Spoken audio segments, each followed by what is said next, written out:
Happy, happy Halloween, Halloween, Halloween. Happy, happy Halloween, Silver Shamrock. It's almost time, kids. The clock is ticking. The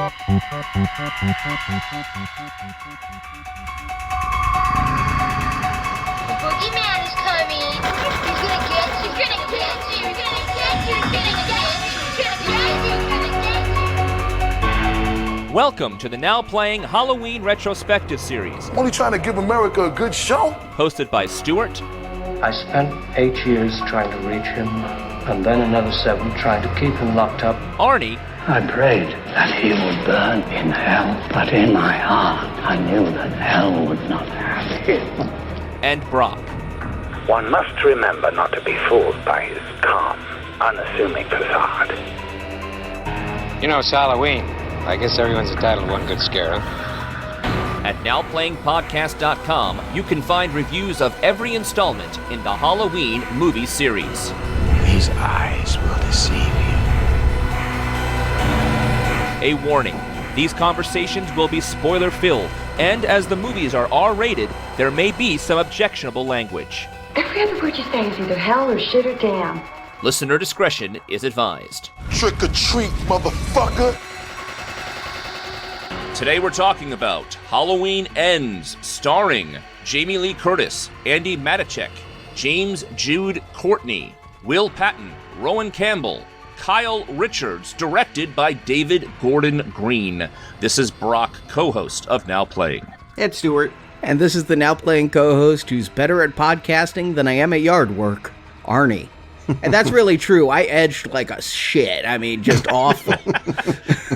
That reminds me, I have to go outside and rake the leaves. Welcome back to our Halloween retrospective series. This, by all counts, is the last one we're ever going to do, guys, because this is it. This is the last one. I mean, there's no way he's ever coming back, because it's called Halloween Ends. There's no way we're ever coming back to discuss Michael Myers ever again. Are we discussing Michael Myers today? I didn't think he was in this movie. Slightly more than Season of a Witch, but I get your point. This is the 13th Halloween movie, guys. Unlucky 13. Few franchises of any stripe, but particularly horror franchises, reach that magic number. Poor Friday the 13th still hasn't hit it.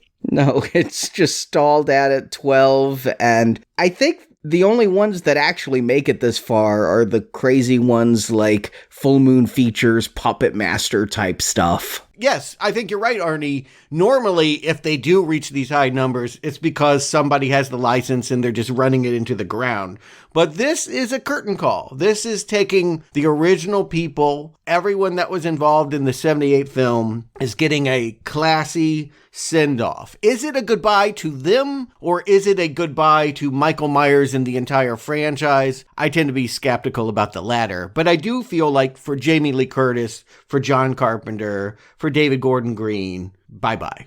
Oh, I agree completely, but as long as there's an Akkad at the helm, there will be Halloween movies, and Akkad's name is plentiful in the opening credits, and yeah, I think, like a lot of franchises, this is a goodbye to this continuity, and we've had so many Michael Myers continuity. Who knows, maybe the next movie will pick up on the Curse of the Thorn, but there will be... Rob Zombie's looking for work. That Monsters sequel ain't happening. Yeah, so there will be another Michael Myers movie eventually, but we're here to talk about the conclusion, the capper of that David Gordon Green trilogy started back in 2018. They, after the success of that one, said they had a trilogy in mind, and we all had ideas what that third part would be when we reviewed Halloween Kills. But somebody knew what the conclusion was going to be before any of us. Our associate producer, Jason, is joining us once again, and you got to see this movie months ago. I have been holding my breath for about 3 months now, guys.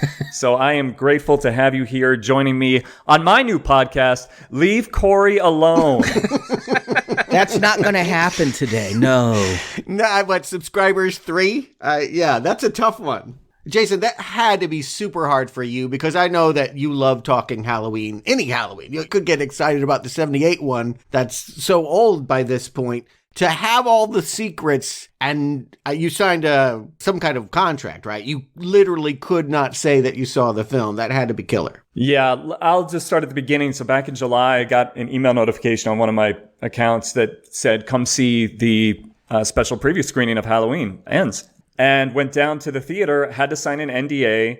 It was a preview screening, so I had to fill out the cards and everything when it was all over. But what was great about it, I went down there with a friend of mine who's also named Jason, and he's also a Now Playing fan, so I'm happy to give him a little shout out here. We're sitting there waiting for the movie to start. I noticed there is a row with obviously like executives or people who are working maybe in marketing or something on the film. And then at the beginning of the movie, right before it starts, David Gordon Green, the director, actually comes down to the front of the theater to give a little speech. And he comes down and introduces himself. I'm David Gordon Green. And I'm sitting there. I'm like, holy shit, that's David Gordon Green. You know, I start clapping. And he said, you know, the movie that you're going to see is not finished.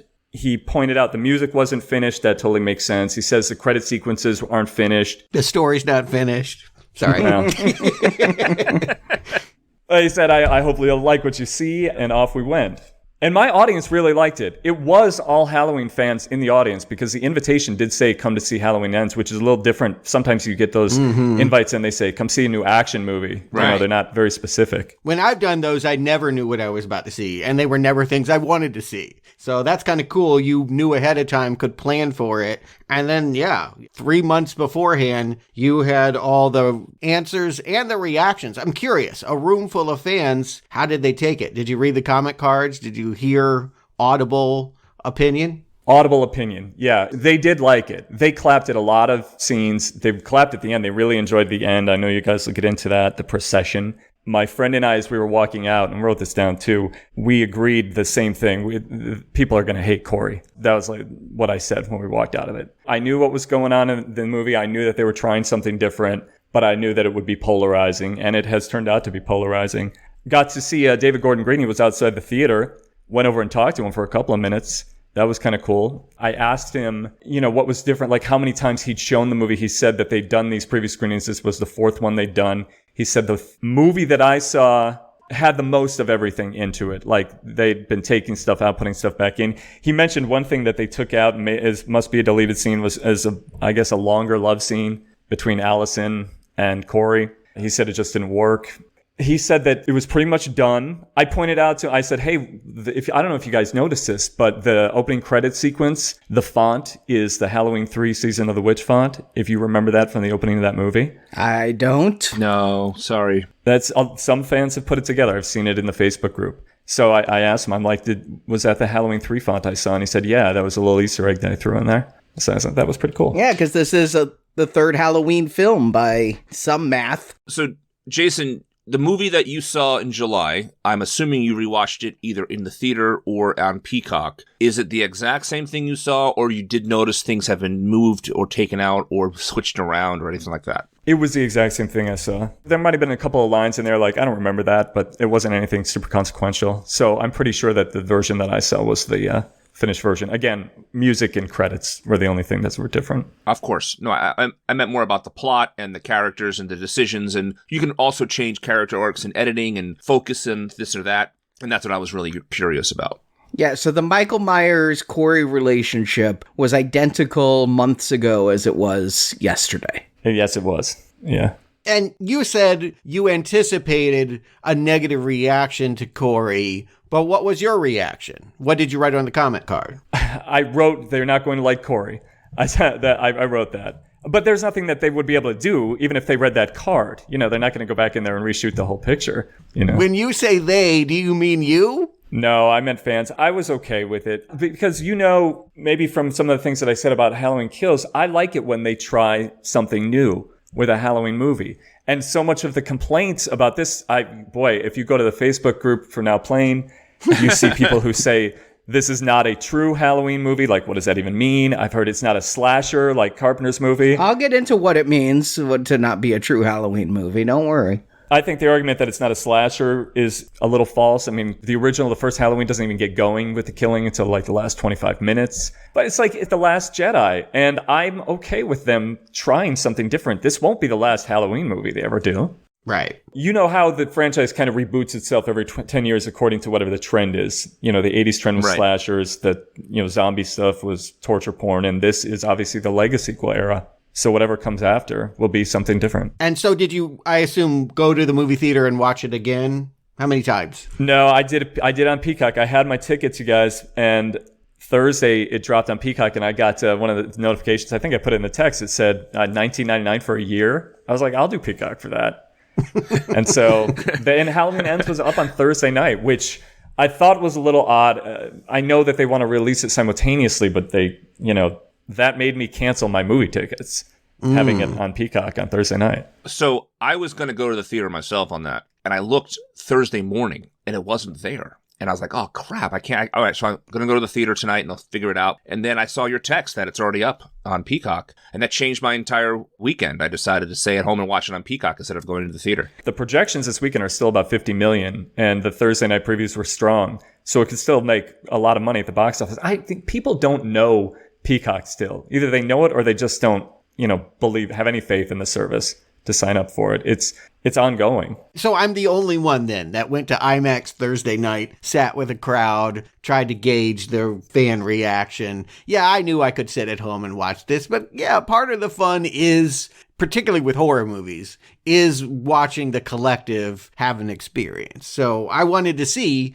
I wanted to see the movie, but I also wanted to see how it was going to be taken by people excited enough to pay IMAX prices Thursday night. And I definitely got a muted response. I did not have, unlike what Jason was describing, fans that were cheering an ending. I heard yawns and I heard grumbles. So, did either of you guys rewatch Halloween Kills before this? Because I gotta tell you, my opinion of Halloween Kills soured terribly in the past year. Evil Dies Tonight became a trigger term. I mean, I would really get angry. And the people who were ardent fans and just praised that movie, caused me to have a backlash. It wasn't just you, because you and I really haven't talked about it, Stuart, but people online keep talking about it, and I backlashed against that movie so hard that I went back and listened to that podcast. I'm like, I recommended that piece of shit? And so I went back and watched the movie, and I recommend it. It was just an overreaction to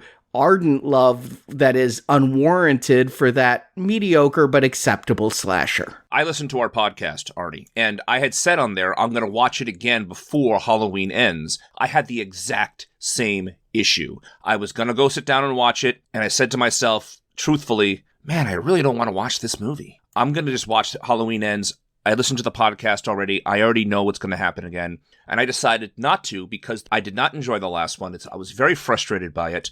And I really don't think I'm going to need to watch it after listening to our review. But I'm not regretting that decision at all after seeing Halloween Ends. So I know I made the right choice. But man, it's amazing you said that, Arnie, because I had such a similar reaction to it in my head. Okay, as someone that is the only one that is, I guess, liked all of them, I went back and watched all of them. I watched Halloween 78, Halloween 2018, Halloween Kills. I don't know if I got anything more out of watching them again, but it got me in the mood. I was excited to see where they were building and what was going to happen. I was one of the people that was really up on Halloween Kills. I didn't know other people were. I felt alone in that podcast. You guys were pretty down on it, but I felt like it was exciting to see them take creative risks. If you can say nothing else about that last movie, they clearly changed up the formula and took risks. Mm-hmm. I want to correct you. You say the only person who liked them all. I have recommended all of the ones in this continuity, 78,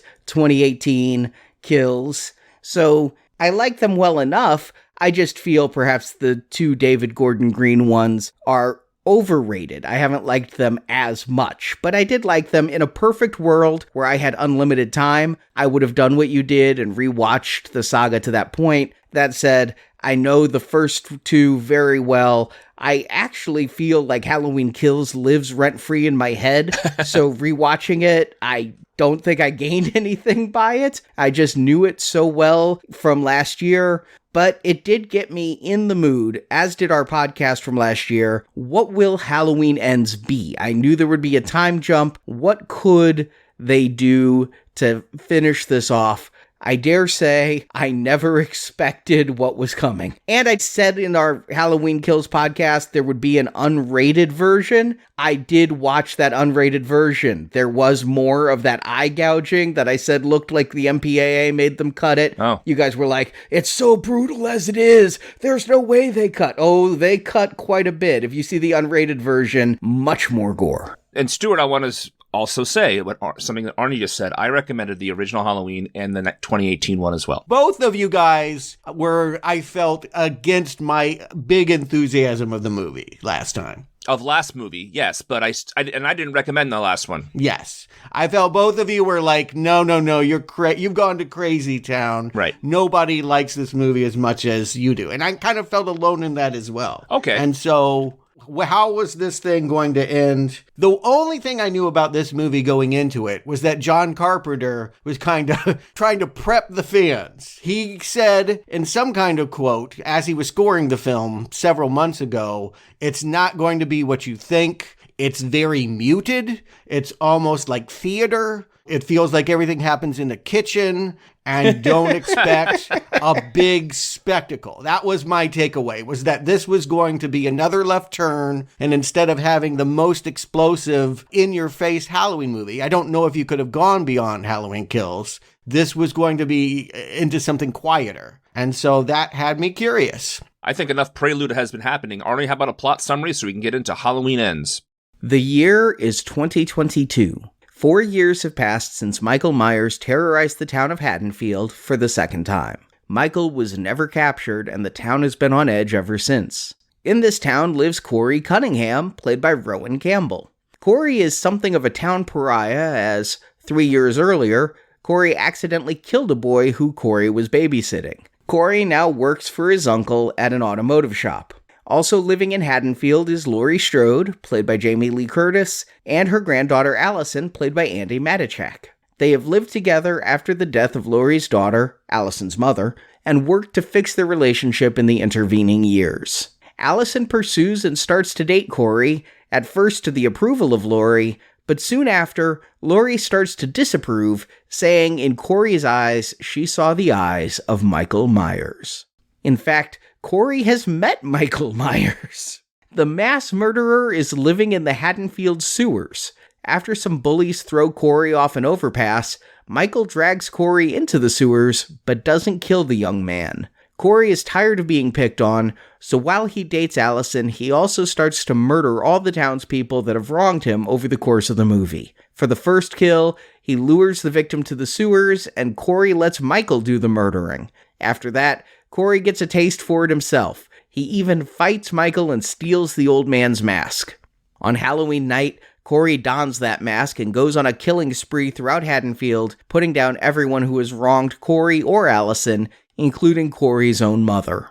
Corey then goes after Laurie, as the woman had tried to stand between Corey and Allison, but Laurie is waiting for the boy. She shoots him twice in the shoulder. They hear Allison coming, so Corey stabs himself in the neck, framing Laurie for his murder.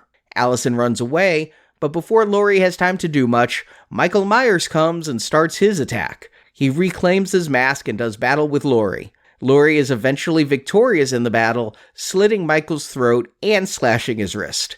In an attempt to heal the community, Laurie and the police drive around town with the dead Michael Myers on top of her car, and then put him in an industrial shredder, mushing the killer's body as credits roll.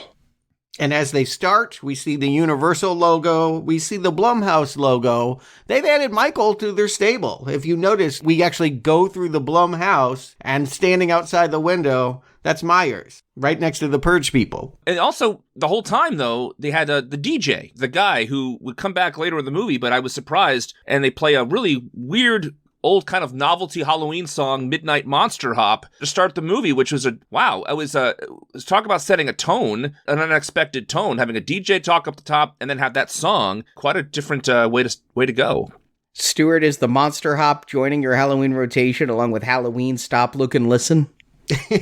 It isn't quite as delightful, but it is cute. What I was more charmed with was the actual radio, I don't know what you want to call that, promotional noise, the urge. They're trying to describe the idea that, A, people still listen to commercial radio in 2022, and that, yes, you can get the urge when you pick up the frequency. I think that's thematically a part of where they're going here. The movie opens up in 2019 on a Halloween night, which is very important for the rest of the movie, with a mother and father finding a last-minute babysitter for their child.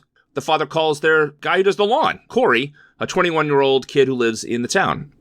Yeah, Corey Cunningham, the lifesaver. He's identified as the lifesaver when he shows up on the doorstep. I'm going to ask right up the top, because this movie is going to ask this question open-endedly. There is, I don't think, a definitive answer. Is Corey evil? In this moment, are we to think that he has malintent or could have malintent towards his charge, Jeremy? Because many people in this town will accuse him and never be swayed from the idea that he is innocent and out of fear kicked him over the railing and to his death. I'm going to say this.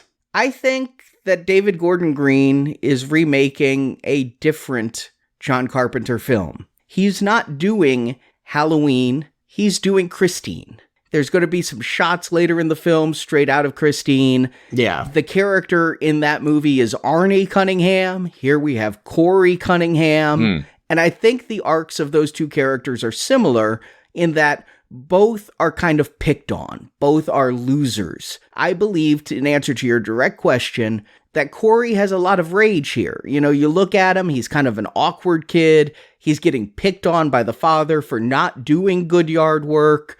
And he's even being bested by this little bratty kid. He feels kind of impotent.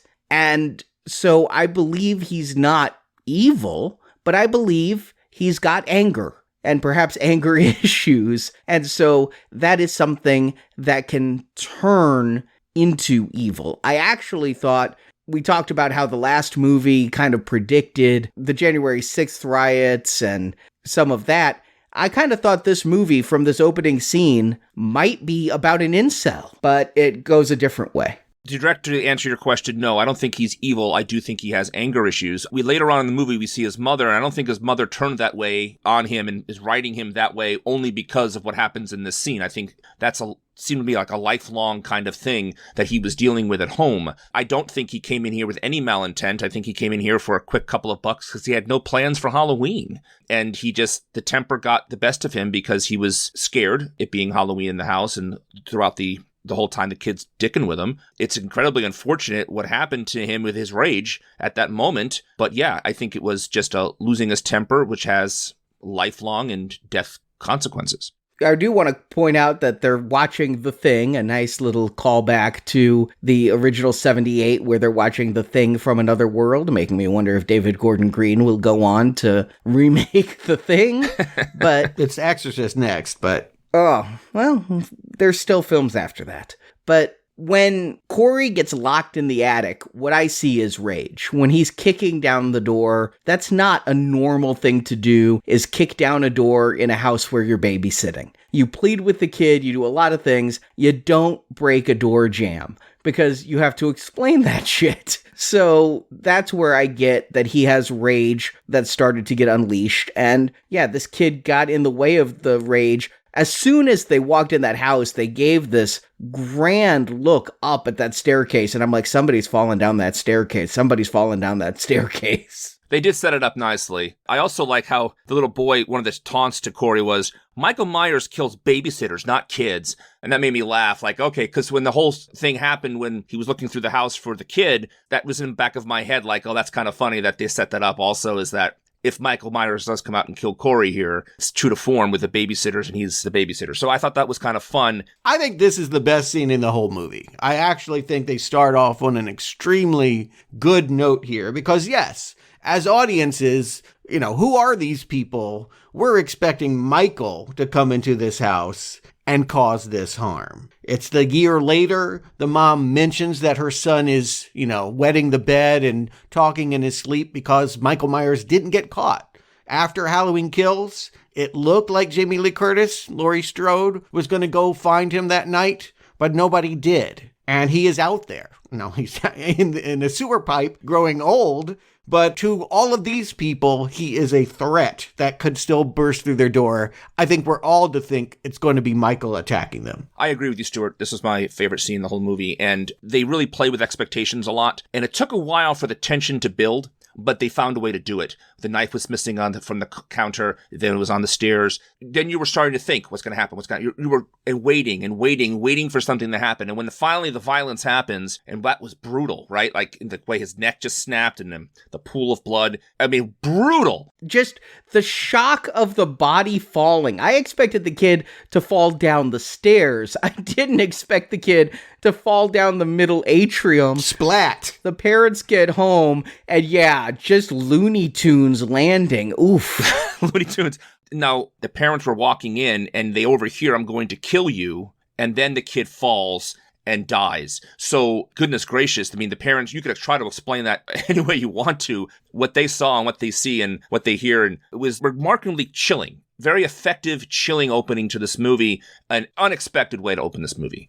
Yeah, and he's holding the knife when he's looking over the railing, too. They have a lot of reasons. The parents, I can understand why they think this man is a killer. It becomes the story for them that Corey hurt their child on purpose, and him getting off, we'll find out later, the judge will rule that it was an accident. But for them, that doesn't feel true. But for the audience, I think, again, as we get deeper into this movie, it's supposed to be a lingering question. I agree with you, Arnie. For the most part, it's not even rage to me, it's fear. This man is so anxious about Michael coming in and killing him that when locked into an attic, he just sort of loses his cool and, in panic. Not really in anger, but to me, in panic, he kicked the door open because he was like claustrophobic or something. He had to get out of that tight space. And in kicking open that door, we think, this is where it gets sticky. We know he kicked the door. We know it hit the kid, but how the kid went over the railing, was there a continuous fight afterwards? Did he say, "How dare you lock me in this room, stab, stab, stab"? Maybe. I don't think so, just because I think they were playing it for a shock on us when the body fell. And the look on Corey's face, I'm going with this actor's performance. And I saw anger when he's beating down the door. And I saw shock and horror when that kid hit the ground. When he's standing there and holding the knife, I think he's as horrified as the parents. Yeah, and the knife is clean, Stuart. So there was no blood on that knife. Mm-hmm. Just tasty, tasty zucchini bread. So there's no... Yeah, I believe that Corey looks pretty innocent. And maybe even that's part of the problem with the rest of this movie, is you're telling me that this is an innocent kid that gets bullied into being Michael Myers when Michael, by 5 years of age, was stabbing his sister. Yeah. He doesn't feel like the second coming of that evil, of that shape. He can't be. No, it is not Michael Myers' story. Yeah. In more ways than one. Right. But then we get our opening credits and pumpkins inside of pumpkins. Bursting out of other pumpkins. Actually, jack-o'-lanterns, right? They're very specific about this. They're jack-o'-lanterns because the end of it is a pumpkin and we go through the sinew of the pumpkin. Ah, true. Yeah, evil within evil. Where is the origin? You get to an uncut pumpkin and see what's inside all that stringy innards. Again, this is the question that I am hoping Halloween Ends answers. This is what I'm most excited about, is how they're going to explain evil. We've had so many conceptions of it in the past as some kind of psychotic rage or sexual lust, but what really is in the center here in this Michael Myers head is what I want to know. Yeah, because just to remind our listeners who may not have listened to the last podcast, Stuart, your hypothesis coming into this film was that Halloween Ends was going to explore why Michael Myers is Michael Myers. You thought maybe he was touched as a boy or something that would turn Michael Myers perhaps possibly sympathetic into the killer. And so that was in the back of my mind as well. And so I was constantly trying to equate Corey to Michael. But I think you and I, because of your theory, were both looking for that upon hitting play. Yeah, for sure. That was my expectation. So yeah, this pumpkin stuff is just confirming the idea that we're going to get to the center and see the real pumpkin by this end of this movie. And if you didn't see those other films, well, God help you, but they have a helpful little montage here as we're reintroduced to a Laurie Strode I don't recognize. Blonde and happy and making pumpkin pies in her nice kitchen without guns and locks on the door. And writing memoirs. I mean, the voiceover turns out to be the book that she's writing, which is therapeutic, obviously, is helping her get through a lot of her stuff to be a completely different character from the Sarah Connor-esque one we saw in Halloween, the reboot, and then the last time she was in the hospital the whole time. So maybe that was her transformative state where she started to transfer, although her daughter had died at the end, right? So it seems to me that Laurie was still in that mode in the last movie too. This is kind of a 4 years has been good to her to get her mind back to where she was when she was younger, I guess. We left her picking up a knife, saying into the phone, "I'm coming for you, Michael." Right. And they talk about how she got clean. She got off alcohol. We knew in that first movie she was messed up in that way. In the second movie, they didn't have a whole lot of time to get into it because she was in a hospital the whole time.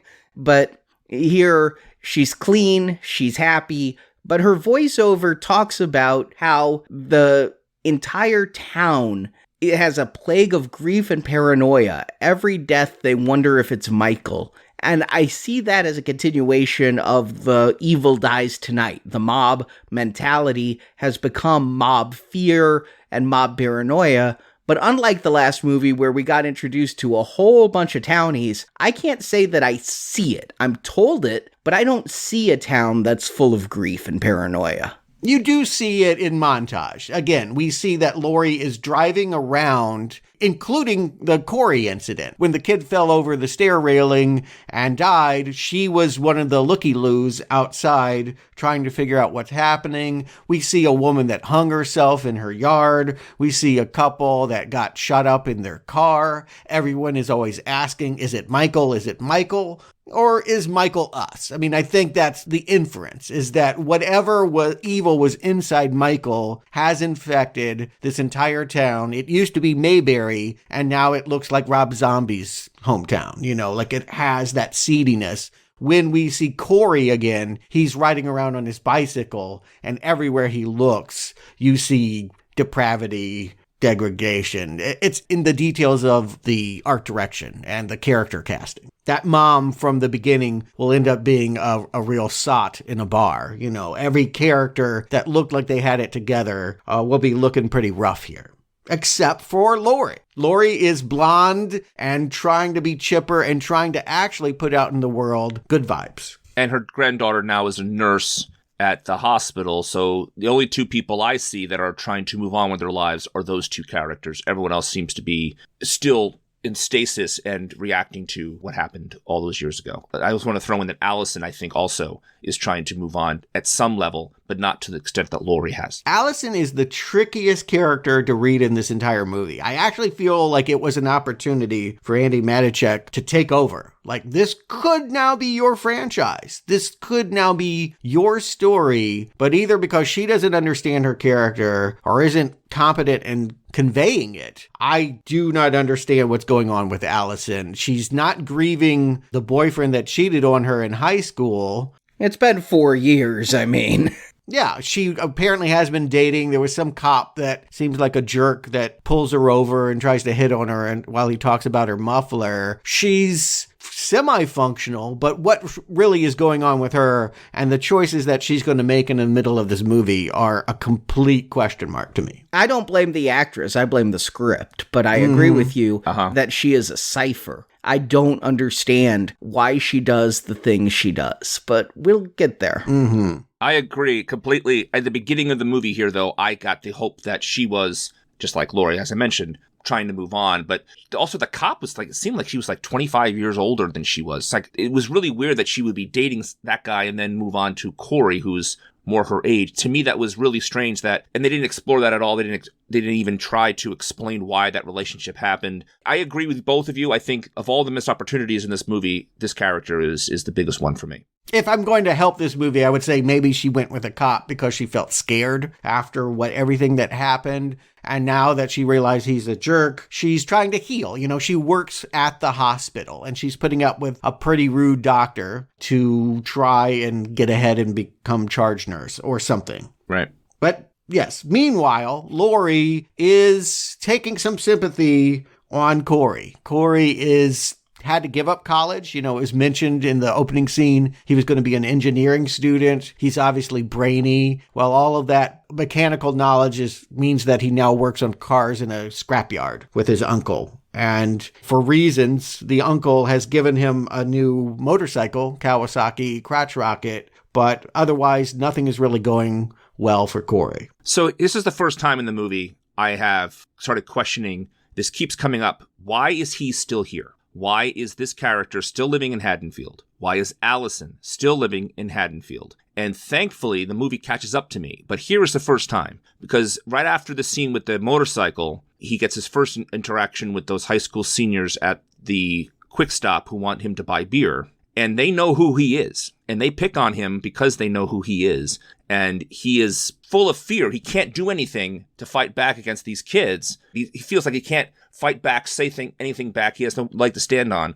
And that's the first time it occurred to me, what are you doing here, man? Just move away where no one knows who you are. Just try to give yourself a fresh start. I don't understand why that wasn't even brought up at all in this movie. Well, why any of these characters who are so affected by what happened 4 years ago, they're still here. No, that's, I think, the point is exactly. They're stuck in a place they should move on from. And because he can't, the healthy choice would have been to go to college, would have been to create a new life and a new identity for himself. But he seems stuck. And one little character choice I do notice, we saw it in the first scene. He goes to the fridge and sees beer and for a second goes, maybe I should have beer. But he always makes the choice for chocolate milk. And he's at this gas station picking up, it's called Chocolate Soldier, which made me laugh. It's like a macho milk, but it is still chocolate milk. And these kids want him to buy alcohol, and he just hasn't grown up yet. He is still infantilized, I guess is the way that I think of it. He just is still a child. And because he has a heckling mother, we're to think that he just hasn't created his own identity. Heckling mother? That's not how I would describe her, but okay. I think he has grown up to the point where he will at least not buy the liquor for them. I would have thought more he would be a child if he was trying to win these kids' affections by being the buyer of the beer, which is how I thought the scene would go, is that he's so desperate for a friend, he'd try to buy the beer. But no, he stands up for himself, and again, we see a little bit of that rage. When they start to pick on him, he squishes his Yoo-hoo bottle, or whatever Chocolate Soldier, and cuts his own hand. Yeah, getting stigmata, I think the first of some religious imagery as well. The idea that, again, in this movie's conception, I rarely see the reading that he was born bad. I continuously see the reading that he was made into a killer through victimization and bullying. I agree with you. I think this was the whole point of this Corey thing being the focus of this movie, is that we're seeing how someone turns into a killer like that. Except Michael was 5 and not bullied. We don't know if he was bullied or not, but yes. Not like this, anyway. Yes. It would be hard to bully a 5-year-old in that way. He may have been abused, and again, that was my suspicion watching Halloween Kills, and remains my reading, but we don't know. We don't know, right. But here we're watching the origin of how someone turns from one thing to the next, and they take a lot of time in this movie to demonstrate this. The movie is about this. Yeah, and I love the fact that Laurie is there and gives him the switchblade. She's like, those guys are jerks. Go ahead and slash their tires. All right, so where are you guys at with this movie at this point? Because we go quite a while in this movie before we even get to Michael Myers. Are you guys wondering why we're focusing so much on Corey? I hate to say it, but thanks to the internet, I was sort of spoiled that Corey was going to be a killer in this movie. I didn't know the details about it, but thanks to certain people posting online oblique things that were way too obvious, or just posting that Michael Myers had an apprentice killer in this one, and then seeing stuff about Corey the killer babysitter, I knew coming in that this was going to be a Corey story. But where were you two at as far as, is this a Halloween movie? Somewhere in here, before they go to the hospital to get his hand fixed, right? Don't they show the pipe where the wino is under the bridge? Mm-hmm. And they kind of intimate that Michael Myers is lurking, right? Yeah. But we don't really see him until like 40 minutes into the movie. There may be a POV shot of him from inside the pipe. Yes, something like that, but it's nothing overt, right? So for me, I was really taking the ride of this movie. The opening scene with that kid falling down and that the way his neck was broken, I'm not piecing together. I'm not, at this point in the movie, I'm okay with following Corey. I want to see where this is going. I'm more shocked with where the 180 Laurie has than where the heck is Michael Myers at this point. So the only thing I'm critiquing about this being a Halloween movie is, how is Laurie Strode this character now after what we just saw for 2 movies? More than, why am I spending so much time with Corey? Because right now, I'm enjoying this Corey story and how it's progressing. Yeah, the short answer is I did not know Corey was going to be the killer, but I'm loving the slow build. I love the idea that this is just a piece about the aftermath of tragedy, and that Haddonfield has fallen on hard times, and we can see that attempt to pick oneself up both in Laurie and in this kid. She sees someone that needs help, and, she sees her granddaughter needing a date, so Laurie is going to take him to the ER specifically so that she can get the glass out of his hand. I like all of this dynamics. I like the dramatic take on this. It feels to me, my thought is, this feels more like Haddonfield, the show, than it feels like the next Halloween slasher movie. But I actually, again, I was prepped for it by the comments that John Carpenter had made in the build-up. It was one of the few things I knew was that this was going to have a different dramatic tone. I really was into it. Yeah, just to echo, I was a little bit prepared, but I think that may have helped my viewing because I'm into this character of Corey. Mm-hmm. And if I'm being completely honest, I can relate to this character of Corey. No, I've never killed anybody yet, but I have felt somewhat detached, and I didn't necessarily feel like I could be anonymous in a town where I lived. And so I can kind of go with his story, and seeing him become a killer. Again, though, I thought that this might be a commentary on incels. I did not expect all of a sudden, out of seemingly nowhere, Allison to decide to take a liking to this guy, and this almost become a pseudo Mickey Mallory kind of situation. Keep in mind, I think this was in the design. What was she for Halloween in the first movie? Bonnie Parker. To her boyfriend's Clyde Barrow. They were Bonnie and Clyde. No, she was Clyde. Yeah, they switched it. Yeah, okay, fair enough. Yeah, gender flips because it's, today, the kids. Right. But my point is, they saw that as attractive as a Halloween costume, something to throw on, but actually becoming that in reality is fascinating. And if this movie were better in its dramatic telling of the psychological makeup of these characters, that would be really something to watch. Yes, if they had Allison and Corey be killers together, that would have been a much more bold choice to make, but they didn't go there. And I felt at this point, and they call it out a few scenes from now, that she's picking up Corey as a project. And thankfully they did call it out. And he yells at her, "I'm not your project, thank goodness." Because clearly, to me, with Laurie knowing who he is, because they also make it very clear that everyone in this town knows who this boy is, right? And Allison has to know who he is. So she's intrigued by him because he has death in his past, like she does with her parents, that they're not helping each other. I got this is a project. If I can fix him, maybe I can fix myself kind of thing. Right. She never knows, and it's really late before he becomes really a homicidal killer. Yeah, right. Kids fall all over banisters, and a homeless guy is going to get stabbed in a fight. But the true act of choosing to go out and hunt people down comes really late,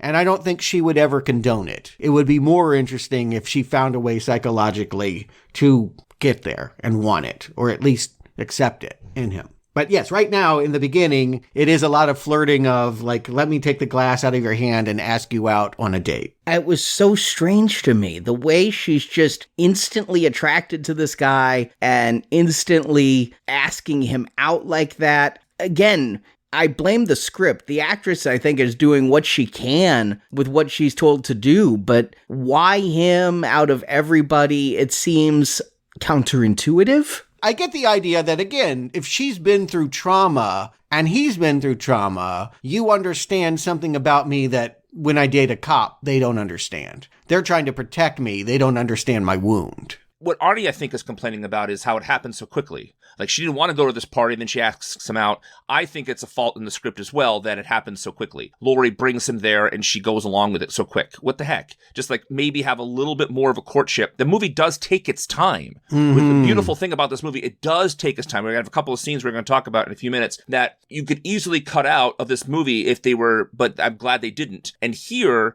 it just seems to go, like, just like Laurie being a different character, it kind of flips so quick that she's goes after this guy with such passion and fury to get this guy to go out with her. Yeah.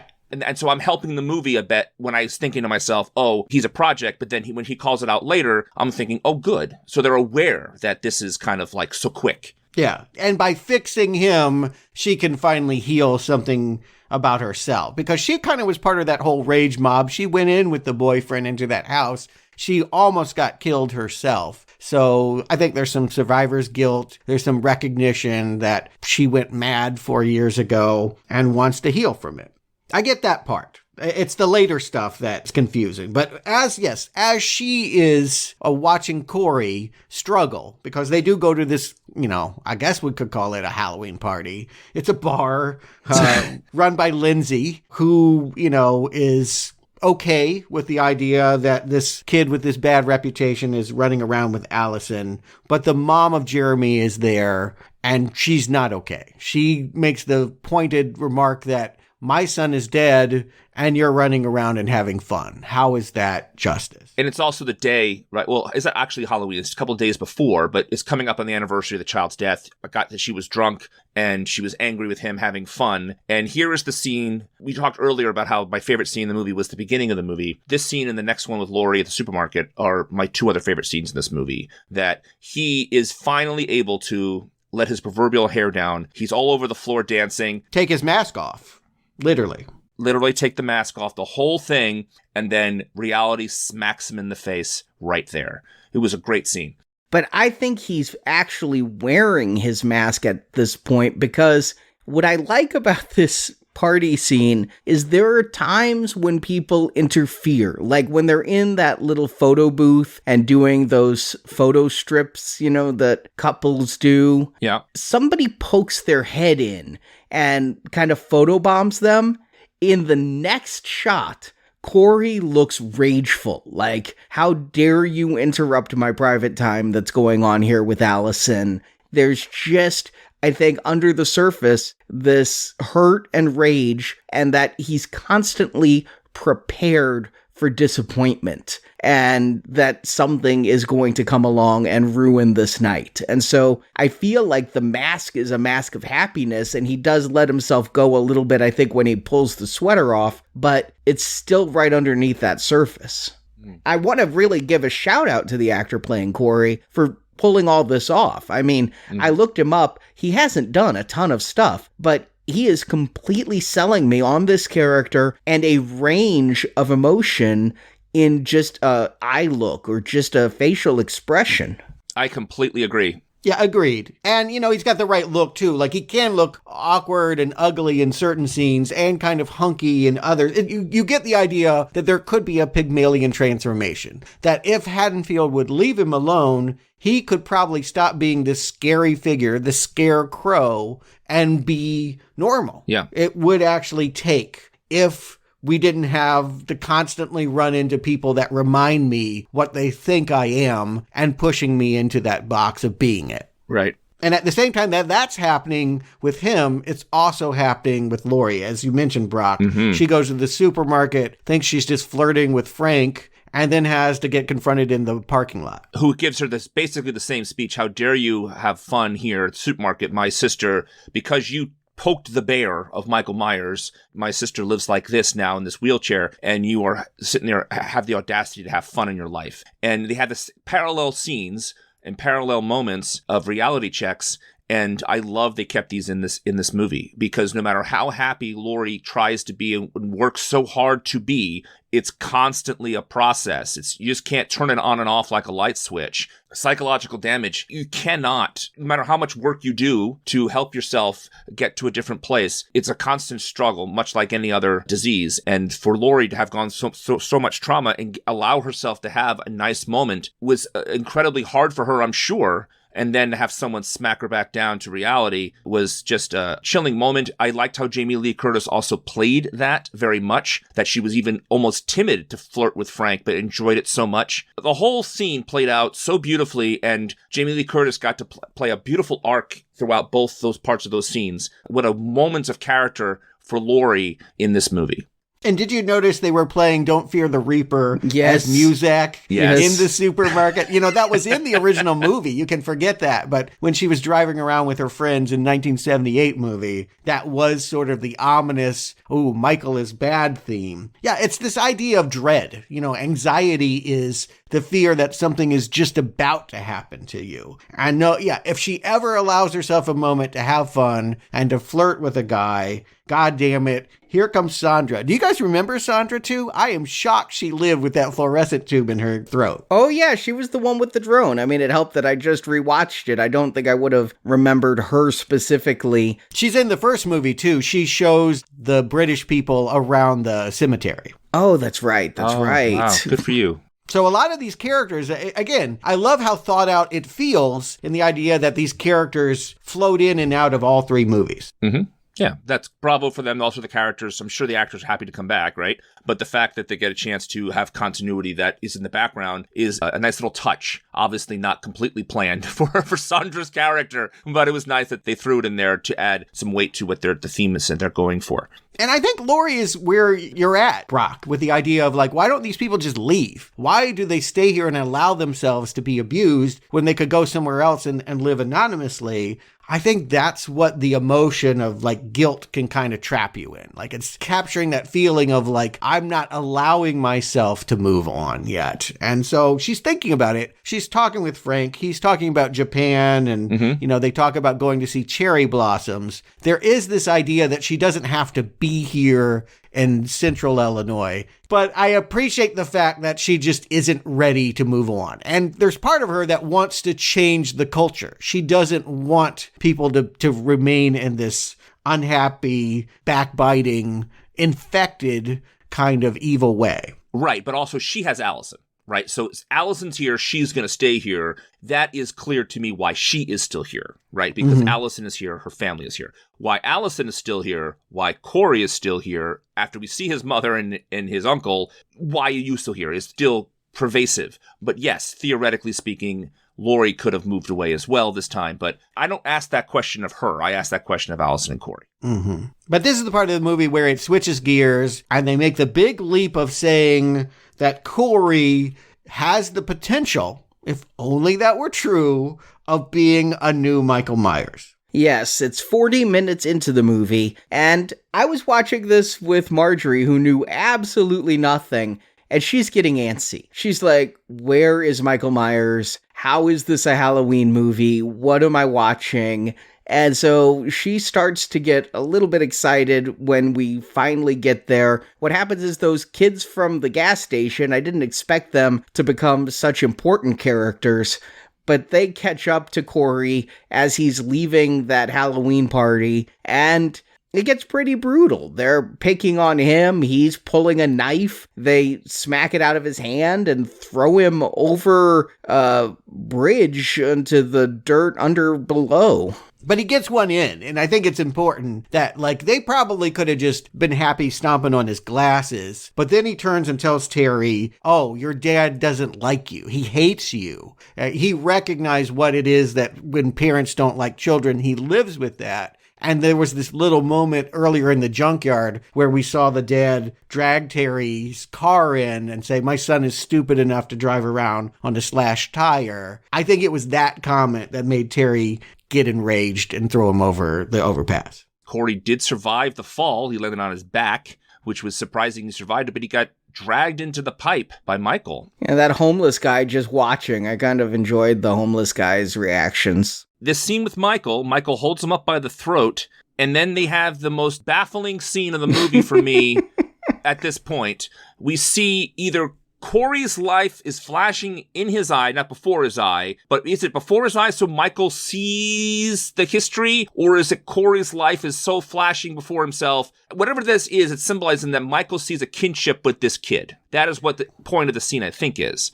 I took it as that Michael has now a psychic connection and knows Corey's pain. Yeah, I mean, you could certainly, in its most base reading, the shape jumps from one body into another. Like, that could be the interpretation. Whatever was inside Michael and is still inside this aging, dying old man Michael that lives in a sewer pipe can now find new life because this kid has the makings of another impossible to stop serial killer. Are you getting supernatural transference here? Because I'm not getting a supernatural soul of Michael Myers being rushed into Corey. What I'm seeing is Corey's life flashing before his eyes. Michael somehow sees in his eye some sort of ability or kinship more than I'm transferring my evil to him. I think it can be read either way. I agree with you. I think the way that it's shot, it actually looks like they're looking into a mirror. With that one is looking to the other, because it's weird. He's reaching through a hole in the bricks,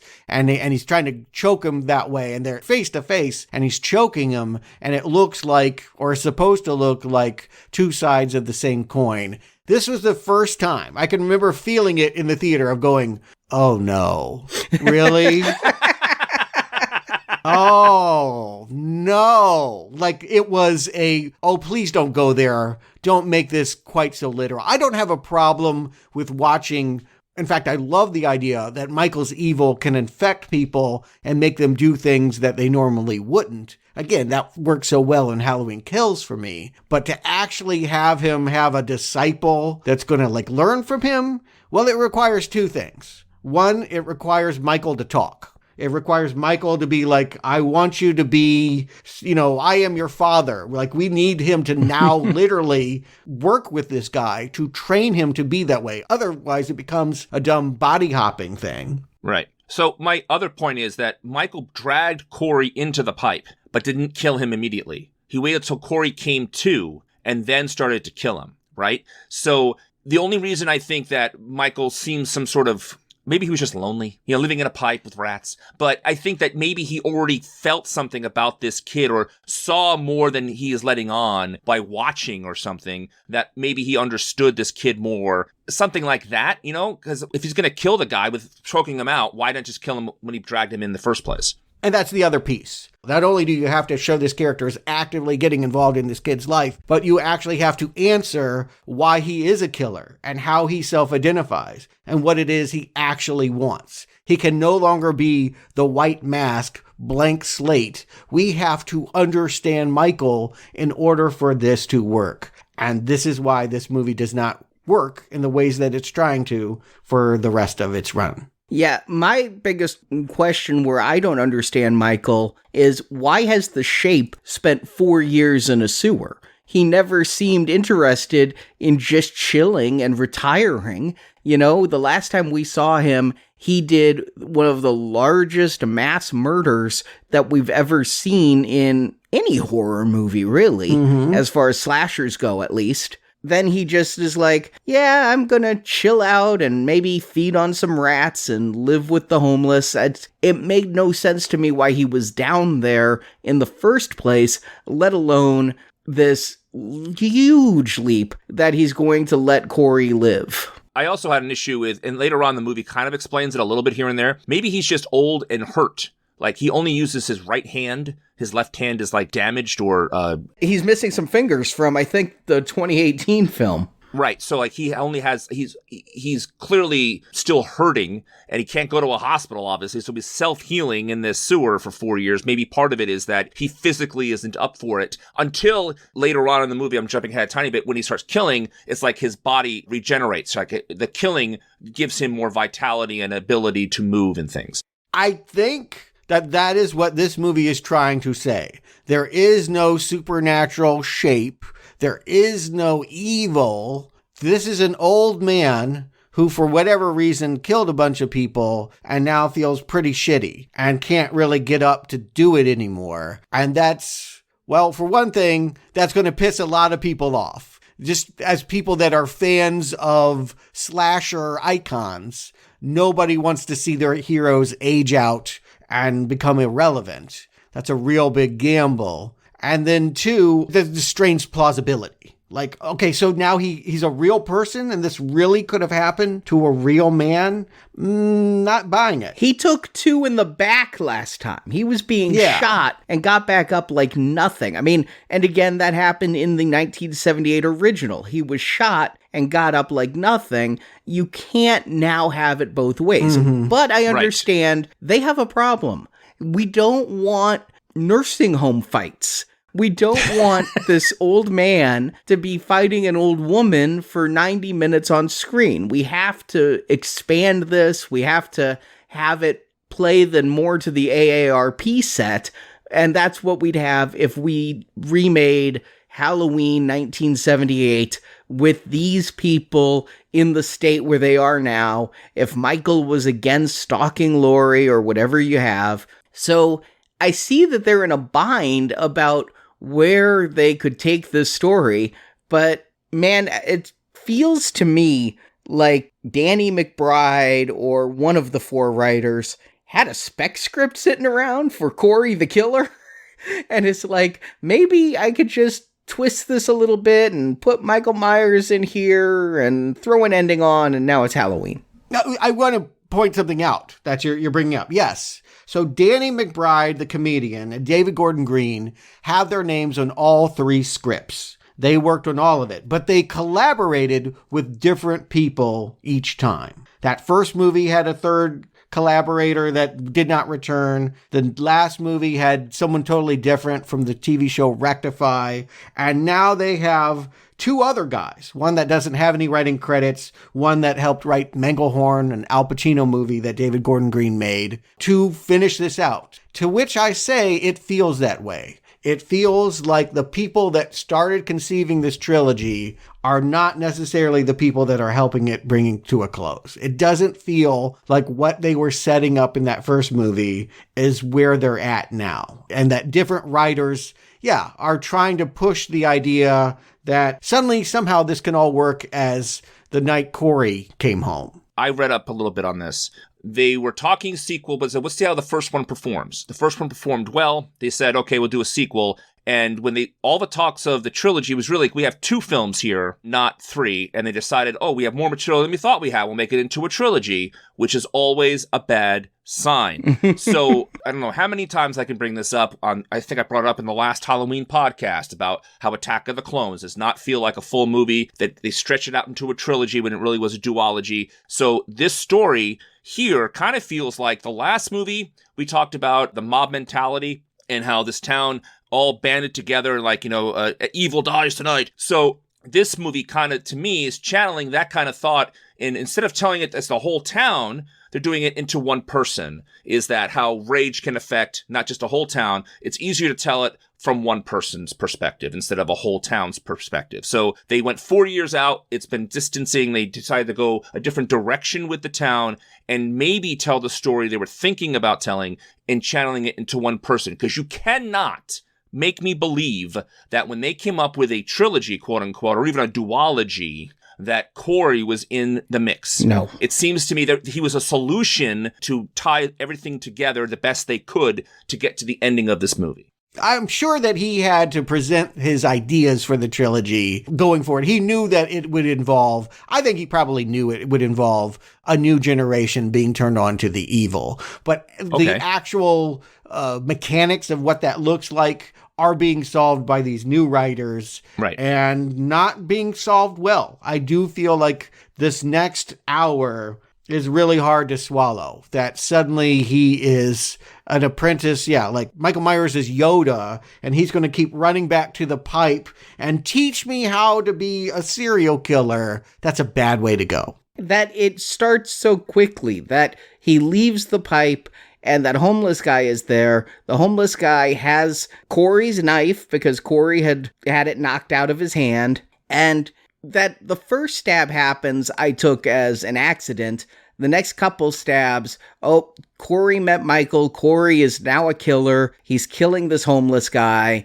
And then, stupidly, he just throws the knife. I mean, I'm positive Corey's fingerprints are on the police record from the whole incident 4 years earlier or 3 years earlier. So they're going to find that knife and know he was there.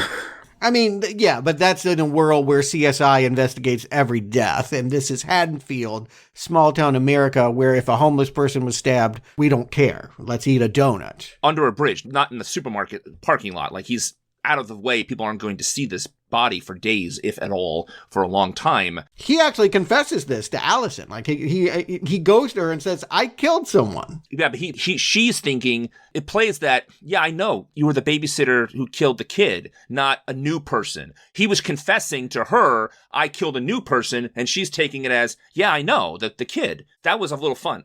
And never clarifies it. Yeah, he never tells her he killed a homeless man. She never knows that. Right. Right. And meanwhile, Grandma is like upstairs, clanking away on her laptop, looks out the window and is like, them are Michael's eyes. And suddenly she has a whole different idea about setting up her granddaughter with this kid. This is like some kind of J-Lo comedy that shouldn't be happening. Like this J-Lo comedy? Like rom-com, kind of like the grandma doesn't approve of the match kind of shenanigans. Oof, I can't believe that this is what they've given Jamie Lee Curtis to do. My issue isn't that she doesn't approve of Corey. My issue is that she turns on Corey. She got this guy into her life. And all of a sudden she turns on it because she sees Michael Myers outside her window kind of perspective.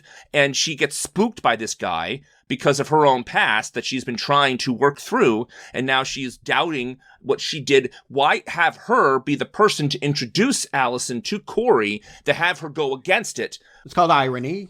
Well, that's not good writing. I think it's a bad idea. Be careful what you wish for. You might get it. I mean, that is a common ironic twist, but it just feels goofy. It feels goofy to me that this woman's now running around in the bushes, spying on them as they make out, running to the mom and being like, I feel like that look in his eye. Are we supposed to think she's crazy? This is my question is, we don't because we know she's right. But would it play better if we saw this as Laurie is still not mentally well? I don't think it gels with the beginning of the movie. So that's my issue with this. Yeah, I agree. I don't think that it plays as crazy at all, unfortunately. Right. Mm-hmm. And again, she's right. We know that she's right because we're cutting away and watching what Corey's doing, and he is becoming a new Michael. So it's not just that, like, I looked in his eyes and, I can see it. If we only saw this movie from her perspective, she might look paranoid. But because we're watching Corey descend into, literally go to Michael and be like, teach me, then she looks savvy. He's not turning into a new Michael. Michael goes, in the first movie and in this movie, goes around and kills people who are in front of him. Corey's going out and killing people who wronged him. So I'm not just saying it's okay to do that. I'm not saying that at all. But I'm saying is Michael Myers does not, except for Laurie Strode, who was the one that got away in the first movie of this trilogy, he is not specifically going after people. He is killing people who are in his way to where he's going. Not always the case. Let's look at the kill list. Let's go through these kills. The first one is Doug. That asshole cop sees them on a date, approaches them, disrespects, recognizes them, and then really disrespects them. It looks like it could turn into a fight right there in the diner. And then he follows him back to the pipe, and it becomes a 2-against-1 wrestling match. Corey leads him there. Corey baits him and gets him to follow him. It's intentional. Yeah, Pete follows Corey looking for trouble, expecting to get some revenge on Corey for Corey showing him up at that restaurant. I'm actually all for this. I'm all for Corey leading him into this Michael Myers trap because Corey isn't necessarily a killer here. He's just, if this guy wants to come after me, he can come after me, but I'm going to take him to Michael. And I kind of find that funny. It's goofy. I don't like it. Whole kill is stupid to me. The fact that the cop would go into the pipe, all of it. The whole scene is just bad. It's a bad kill scene. It's just bad. It's in the dark. You can't even see what's going on. If you're a gorehound, it's not satisfying. Bad. Like, just not good. But whatever. We've had an unsatisfying homeless man got stabbed in a fight scene. Now we've had this lure you to your death tag team. And then I'm going to go after Debbie and Dr. Mathis at their house because Debbie got the job that Allison was supposed to. Maybe? Also, he witnessed Allison being hit on by the doctor, and he tells her earlier in the movie, you shouldn't let him talk to you that way. Hit on? I thought he was rude. Yeah, he was rude to her. But I just had this feeling the whole time that he was stooping the redhead. Yes. So hitting on is probably the wrong terminology. Harassment is probably more accurate to say, excuse me. But yes, I also got the same idea. He's stooping the redhead, and we're confirmed on that. We get that in this scene at the house. I laugh so hard because she's still calling him Dr. Mathis, and they're fucking. It's like, at some point, don't you switch to the first name? Maybe not. Maybe not in this relationship. Maybe that's part of the games they're about to play. She's putting on something. I think it's just a bathrobe, but maybe they were like really sexy scrubs. I couldn't tell. But yeah, she's getting in the shower when the music cuts out and she finds that the scarecrow killer is putting a plastic bag over Dr. Mathis' head and stabbing him. Ha ha ha, I can run behind the sliding glass doors, lock you out. But Michael is waiting inside, and Michael is going to stab her against an oil painting. So it's a tag team now. They kill together. It's kind of a fun kill. You don't expect Michael. I expected Corey to bust through the glass. I mean, I'm wondering how Michael is Corey going to go? Michael Myers would not be stopped by a glass door. And so would Corey be stopped by a glass door? That Michael himself jumps out of nowhere. Understand this is goofy to think that Corey was like, Michael, hey, I got a couple people I want to off. Come with me. Right. We need to see that. That's what I mean about Michael needing to talk. I don't want to see that. I think it destroys the illusion. But this is kind of where you backed yourself into the corner. We need to understand that these two are communicating. So how is that done? Is it telepathically? Are they like drawing pictures in blood? Like, how did they plan this attack on this house of I'll be outside and you be inside? Right. Or maybe they just they went together and then they just split up. Winged it? Well, the plastic bag, why would he even think about doing that first instead of just stabbing him in the neck? So there was some premeditation there a little bit, or Michael, can work with what he has, but Corey's new at this. The master and apprentice bit here, I was able to go along with a little bit more than you two seem to be able to go along with. I didn't really mind it as much. I kind of like that Corey just wasn't on his own and went back and reported to Michael, hey, this is how I did it. I kind of like that they were there together and had the master and apprentice vibe. And I also like that Michael got this kill where he stabbed her against the wall, which we've seen before. I kind of liked that they brought that back, that, the knife just made her stay there. Yeah, that was fun. We were talking a lot about how clever the kills were in the 2018 version of Halloween, right? And last time we were talking brutality and things like that. Here, these kills seem, dare I say, normal. Terrible to say, but it's kind of true that they kind of seem like run-of-the-mill or realistic kind of kills versus a slasher movie kind of kill. My word is obligatory. It feels like, I guess we have to do this, right? Like, they're not satisfying for the gorehounds and for people that want suspense. This movie is hella not scary. No, it's not a scary movie. I don't think it's boring, but I can imagine people that were looking for a tension suspense film feeling very bored with these attack scenes. When you're on the side of the killer, there's nothing to fear because you're on the side of the powerful person. If you're rooting for the victim, then you're on the side of the weak person and you have to fear the weak person being taken down by the strong person. Here, we're all for Corey, and the question is there suspense in that Corey is going to get caught? Corey isn't going to be able to open that door, and so we're afraid for Corey.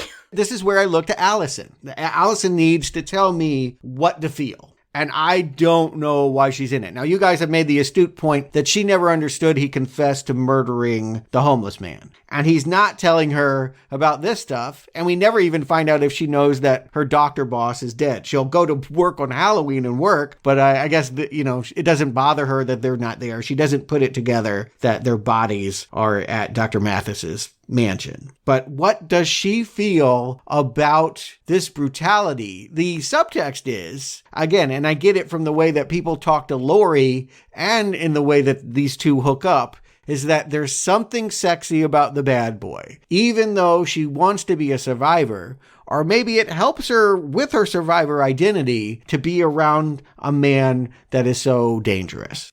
And maybe it helps his confidence. You know, he's been picked on. He's been trying to be anonymous. He's been trying to hide his identity. And now he feels powerful. He feels able to take control of a situation. And the situation he's going to take control of is that booty. It's interesting that Jason says they filmed a sex scene and then didn't include it. You feel like you need that. I feel like I need to see the seduction happen. I need to understand that what they're going through is the same thing as virginal babysitter Laurie back in 1978, seeing a man watching her and feeling both intrigued and scared. We skipped over this earlier when Corey jumps out of the tube the first time. Arnie would talk about, we did this in the Rambo retrospective, and when he comes out of the cave, it's a rebirth kind of the imagery, right? So we had that moment earlier with Corey that clearly when he came out of that pipe the first time, he is forever changed and he's going down this path, right? So at this point in the movie,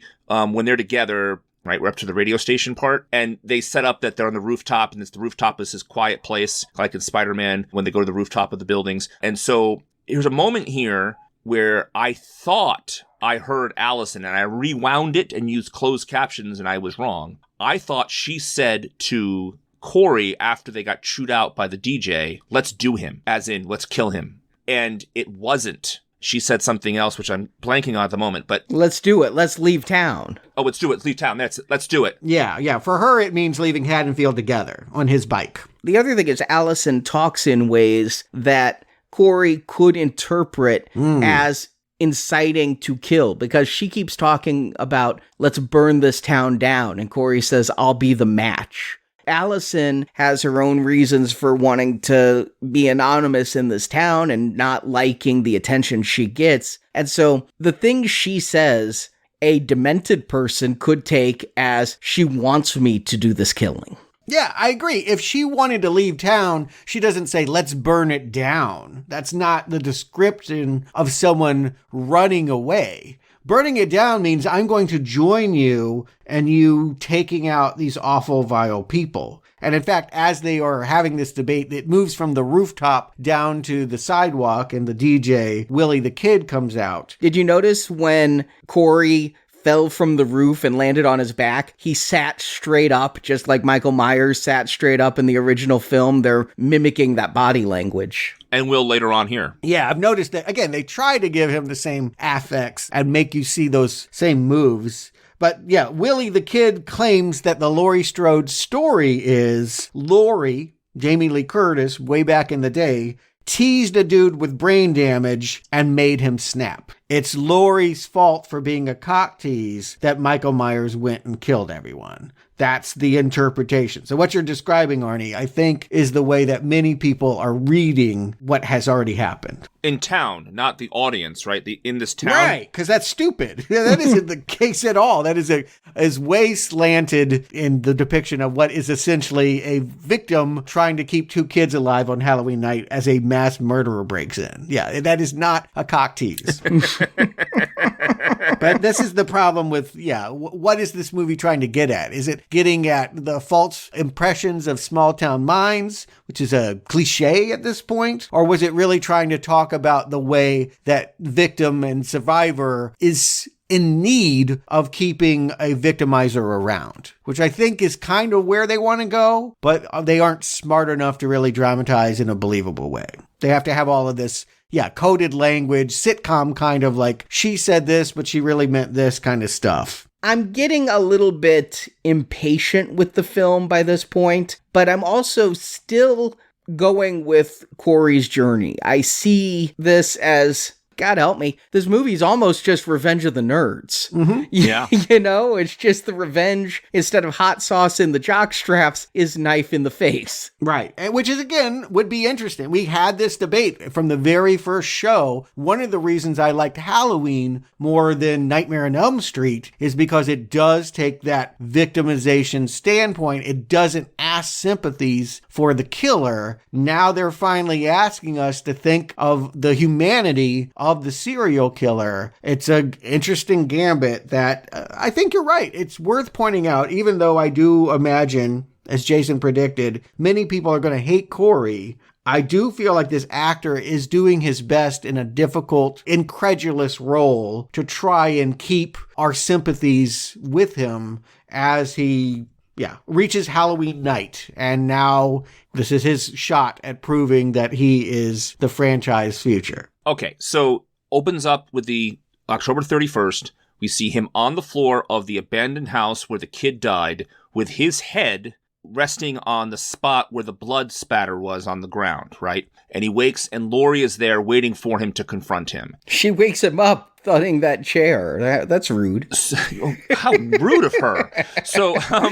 So here is what, if this scene is the only time we saw Laurie change her mind on the boy, I would have been much better with her doing a change of heart on this kid. Okay? Because of the earlier scenes of her trying to plead that this kid's not good for you, I would have liked that we see her following them but not hearing what she has to say. And then she wakes him up in this house and she confronts him, literally seeing that he has something wrong with him in this house with his head where it is there. That is enough for anybody to turn on this kid dating her granddaughter, right? So that would have been enough for me. The fact that she was already on to him earlier than that didn't play to me. But this scene with her confronting him could have been on its own. Just that would have made it much more sympathetic to me on her turn to him.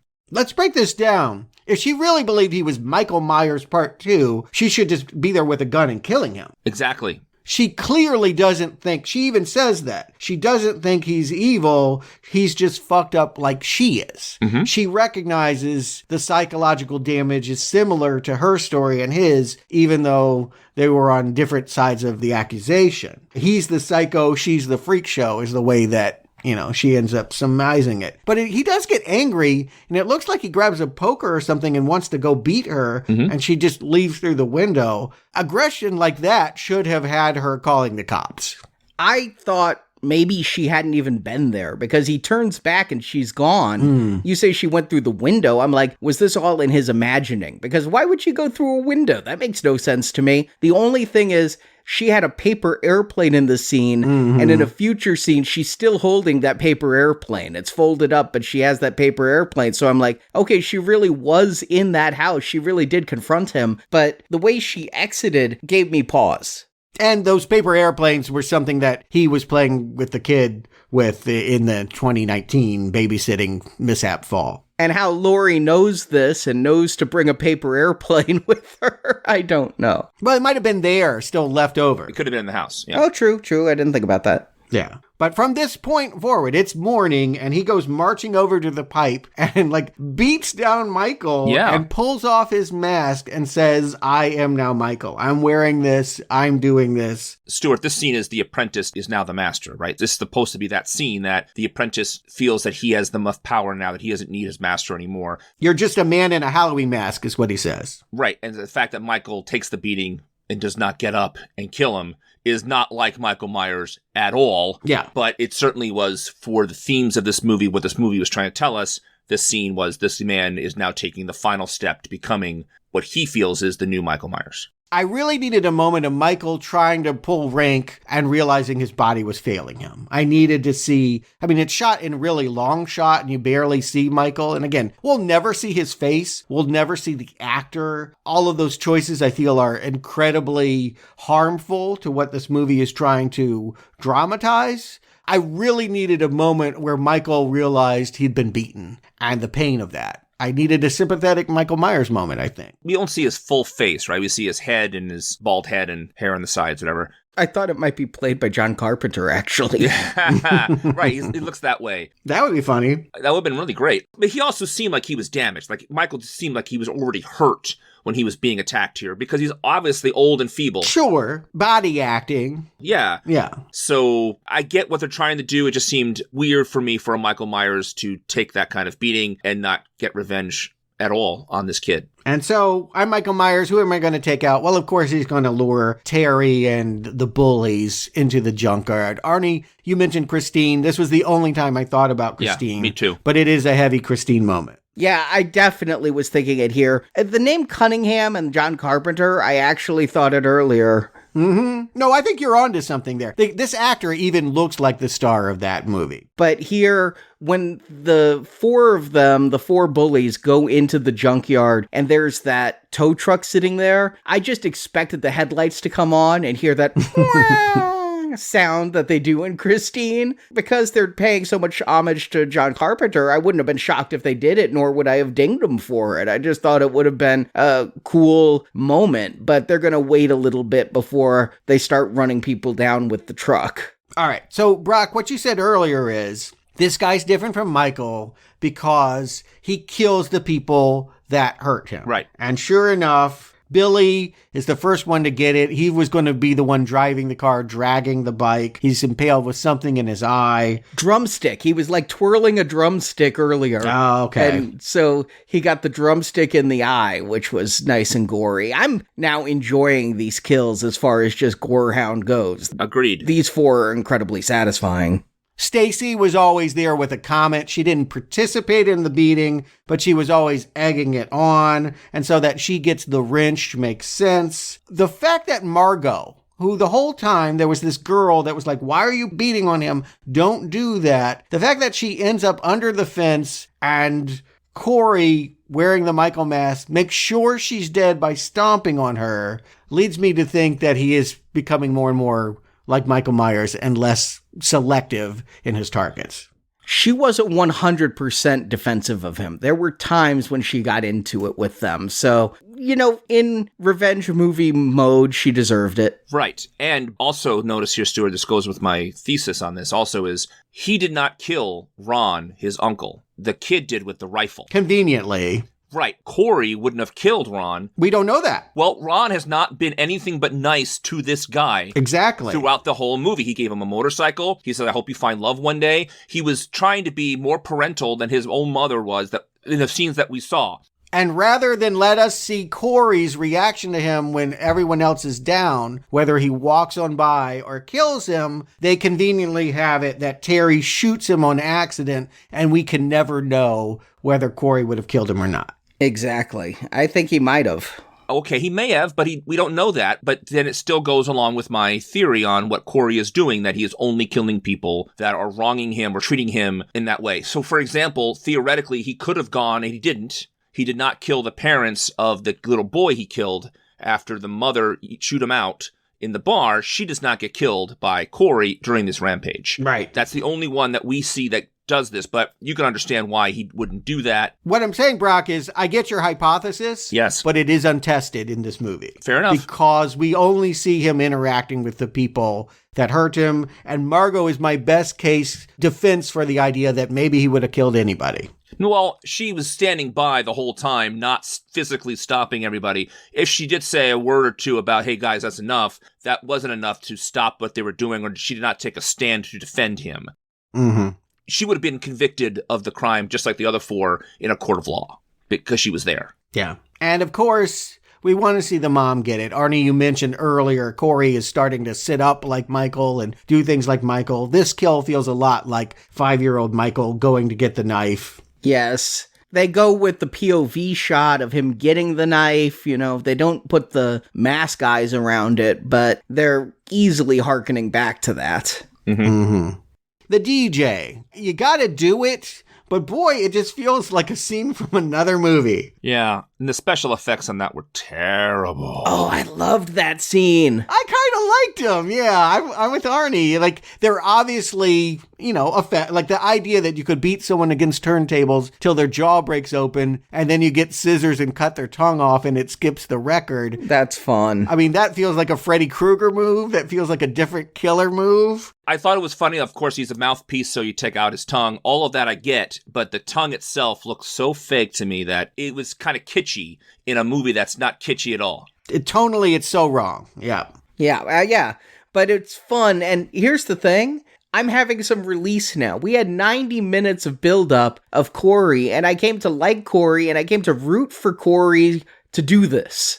And so now that Corey's doing this, even though the scenes do feel like they're out of a different movie, it's kind of like, thank you for finally giving me something of what this title usually promises to give me. Mm-hmm. Thank you for giving me some inventive kills in a Halloween film instead of just giving me Corey brooding. Yeah, they haven't elevated the horror so much that they can't get back into the dirt and be a good old-fashioned slasher with these kind of cheesy kills. But in other movies that we have watched, when it takes this long to get this kind of stuff, we've complained. And here, I'm not minding it took so long to get to this point because I was following along with Corey for the first part of this movie. So I'm right there with you. So, I just wanted to point out that, yes, we have made that critique before, but I'm not making that critique now. The critique I'm making is I think all of these deaths are stupid and they're happening too fast. I'm not into any of it. I hate this ending. Hate Halloween Day. Everything that happens on Halloween Day,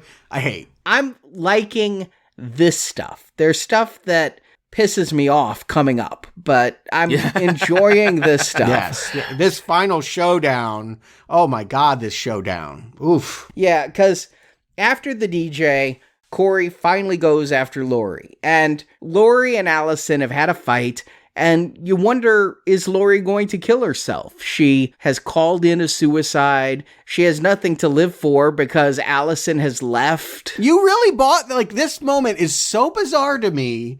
I couldn't begin to understand it. That all of a sudden, her reaction to Allison running out on her with a boy she doesn't like is, I'm going to drink, finish my novel, and then blow my brains out? Why would she do that? Finish her memoir, not a novel. Big difference, because it's her coming to, the whole point of the memoir is to get her stuff out and explain her side of the story and help her work through all this stuff. And the fact that she's going to then blow her head off, it made no sense to me whatsoever. And so I was like, this is terrible writing. And then all of a sudden, it's a fake out. Yeah. And I'm like, what? It's like, what? The whole thing didn't play well at all to what we were watching. Doesn't work at all. And can I just say, I love Laurie, but I'd never buy that novel. All that voiceover, all it's that writing, memoir. Whatever she was writing in the memoir, every line is just teeth grindingly bad, cliche and not something I'd want to read. Have you read memoirs, Stuart? Because they're full of that stuff sometimes. I might have read it just because of her encounter with Michael and people who were interested in that. But here's the thing. I didn't think she was going to kill herself. And then they splat against the wall with a gunshot. And I go, oh my God, they really did that? That is how you say goodbye to Jamie Lee Curtis after bringing her back for 3 movies? As you ever blow her own brains out? The splatter on the wall got me. And then I'm wait a second. That's Pumpkin.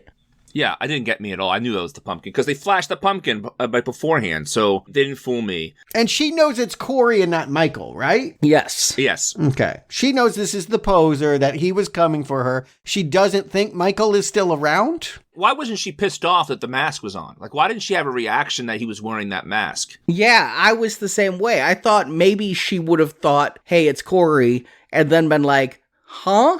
It's... Mm-hmm. Wait, yeah. Who are you? Michael? Yeah. Where was that moment? Where was that moment of, oh my God, Michael's back. Oh, wait, it's just Corey. Because he's smaller, maybe? Come on, he's wearing a jumpsuit. He has the mask, the actual mask on. Mm-hmm. That was a huge missed opportunity. See, what you could have done here is she could have thought she killed Michael, pulled the mask off, and said, oh, crap, it's Corey. It's not Michael. My killer's still out there, and then had the finale. That would have been a little more satisfying to all of us, really, I think, because the way that the scene plays out, that she's almost framed for Corey's murder is also a step in the wrong direction from what the movie I was already watching. It would have been kind of really fun to have a fake out here of she thinking she finally got her closure and didn't. Yeah.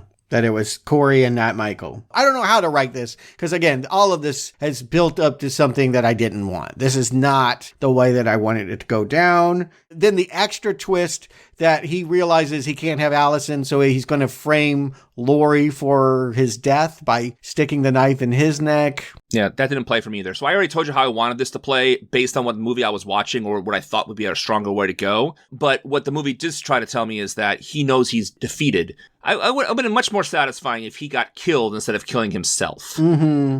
It just makes him look more lame. You know, we already think Corey is a fake Michael Myers, and now he's just cemented that. Here's the thing is, if he's Michael Myers, he should be the Shape. He should be unstoppable. Those 2 bullets shouldn't have stopped him, and he did do the sit-up thing again. But it's like, nothing should stop him. He should just keep coming. That's what the Shape does, if this is the new Shape. And instead, he did earlier say, if I can't have Allison, no one can. And the way he's going to do that, though, isn't by killing Allison, which is what that often means. It means he's going to kill himself and frame Laurie for that murder. And so she'd be looked at the way Corey had been looked at his past 3 years. And that's supposed to be a parallel to the beginning of the movie where it was an accident, the kid died. Here it looks like she killed him, just like it looked like he killed the boy on purpose, right? So, or you could see the parents seeing it that way, right? So I would have preferred to have it look like she thought she killed Michael Myers and found out it was Corey. Not only that, but he really didn't think it through. He got off. He ought to know this is not going to stick. But, you know, maybe it's not the court of law that he's thinking about. It's the court of Allison's opinion. She walks in, she sees Grandma holding the knife. Probably, no matter what the judge says, she's going to think Grandma had a real hand in killing the boy I loved.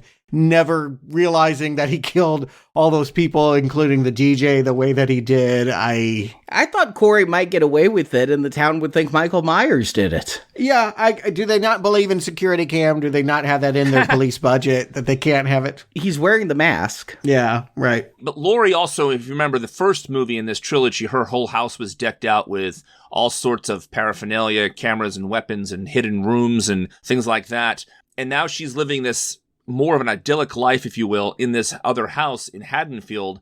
I would still think she would have a Ring camera or something like that. Some sort of camera in the house somewhere, because she's still going to be stalked by Michael at some point, she thinks, even though she's trying to move on from that. And if they didn't have this character have cameras in her own house, they should have said something about it instead of implying it. It's a real stretch. It's a real stretch that she healed herself that much and then ends up proving her paranoid instincts are correct. Yeah, I'm not sure what it says about Laurie, but that's not the point. Now we get the main event, the thing they've been building towards for 3 movies.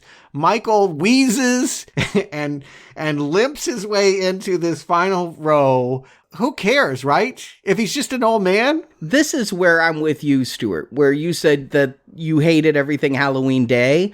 This is not from this movie. This is, somebody said, we're making a Halloween movie. We brought back Jamie Lee Curtis. We have to end with Michael, not Corey, Michael versus Laurie. But that's not what they've been building up to this entire goddamn movie. It feels like I flipped a channel and I'm watching a different Halloween movie all of a sudden. Agreed. It feels like a concession that they made to the studio because they realized audiences would go crazy like Halloween Kills crazy and rip down the screen, cancel their Peacock subscription if they didn't get Michael in a climax. So I agree with you both that this kind of seems like a fan movie was made for like 10 minutes of like the conclusion of Halloween in this 10-minute sequence. But on the other hand, I did enjoy the sequence in that I didn't know who was going to win. You think Laurie's going to win, but then you'll think she's not going to win. And this movie has taken so many bold chances and so many bold statements on doing this movie, having it be so much about Corey and not Michael and all that stuff.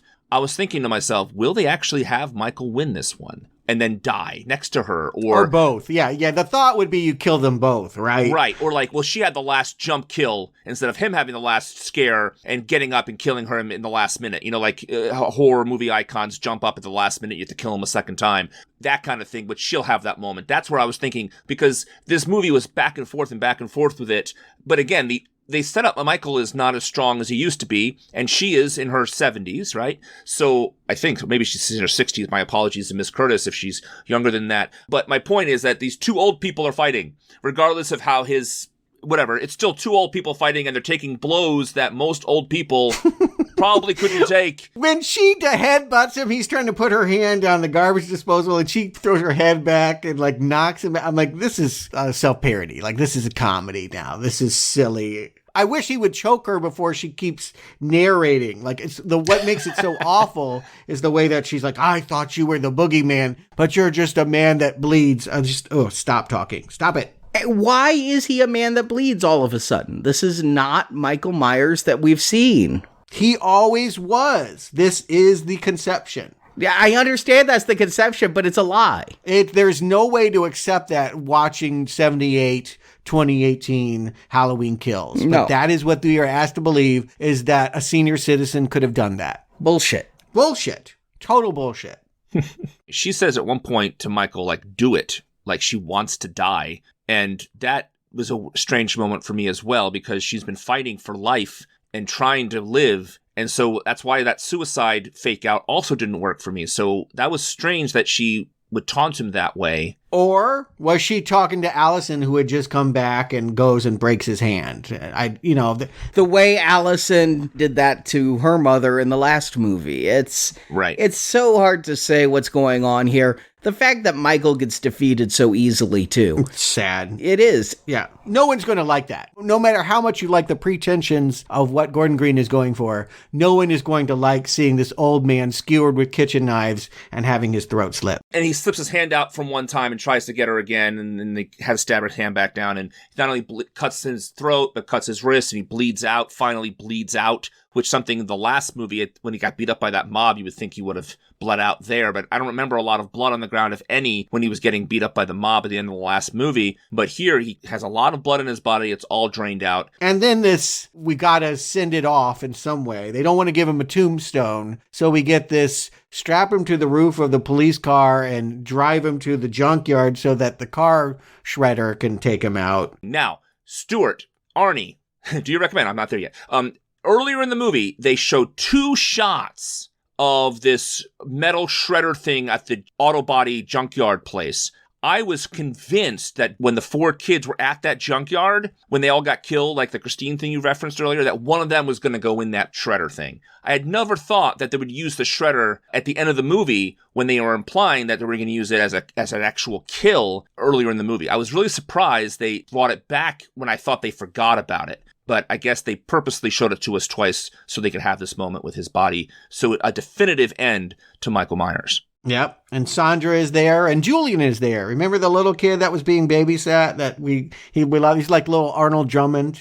He had such opinions. And the whole town followed the procession like a parade there, so everyone witnessed the destruction. Like a parade, I'm actually feeling bad for Michael because this is reminding me of the stuff done to Mussolini and things like that. Yeah. And it's absolutely inhumane when you think of it being done to actual humans. I mean, wasn't it Mussolini who they hung in and allowed every citizen who wanted to come and beat the corpse for a while? I mean... Yeah, they kicked him down the street. And again, we can take that stance of outside of this saying that's so horrible, but if you lived in Haddonfield, you went through that, your relatives met the wrong end of Michael's knife, I'd probably be there as well. And then to put him in the automotive masher, they did set it up earlier. We got to see metal being chunked out of that thing. And I thought briefly that Laurie was going to die with him because she jumps in the metal masher. Yeah. And they don't show us the ground.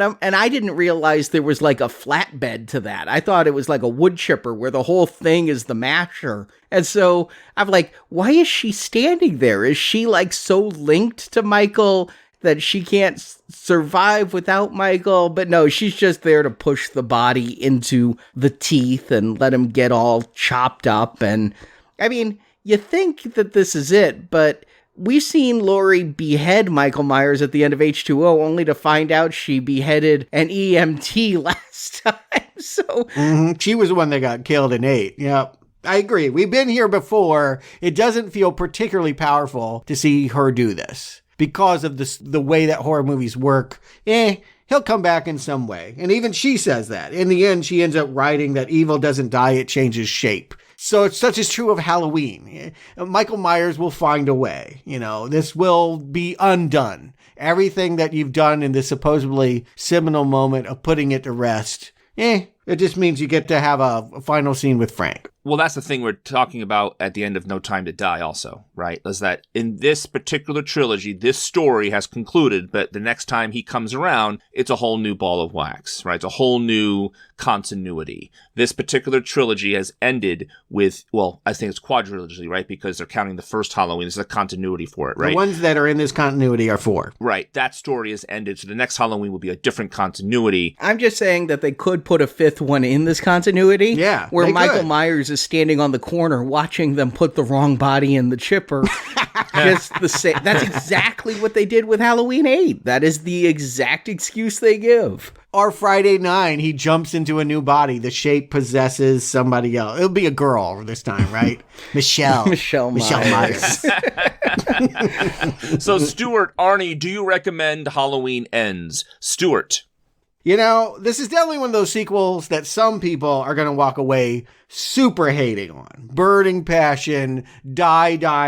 I call it the Alien 3 effect because they intentionally deny the pleasures of the franchise to the fan. They don't want you to have the same experience you're accustomed to. Michael is portrayed as this doddering chump in a pipe who's giving away his gifts to some lame wannabe who's more wimp than psycho. And more to the point, the fact that so much time is given to dramatic beats, not gore and suspense beats, gonna piss people off. I get it. My sadness is not that David Gordon Green has gone down that path. I actually think that's pretty cool. I actually think it's brave and elevated, and this series really needed some creativity. By a part 13, you need to make some big moves because we've seen the old dance too often.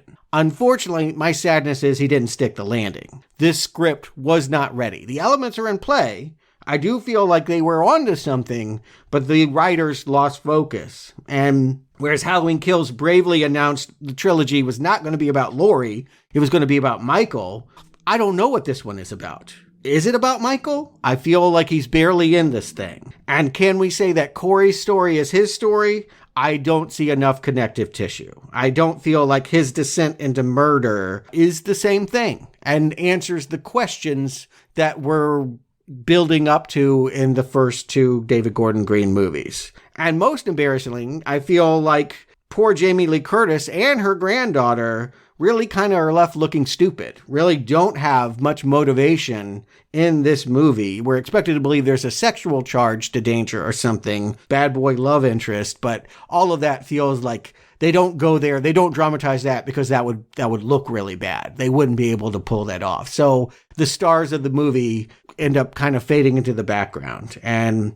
what begins as a fairly compelling drama about a town in grief at the 45-minute mark kind of topples into some lame kitchen climax with old people headbutting each other and dropping fridges on their legs. And it makes me sad because I feel like I was more or less with this film, but that ending, no. Michael is dead for me in this conception, and they don't show his face. I think it's telling that they do not know the face of evil. They keep that old man's face off camera, and what they've shown us is the face of self-parody. This thing has become a shadow of its former self. So that's a red arrow? That's a red arrow.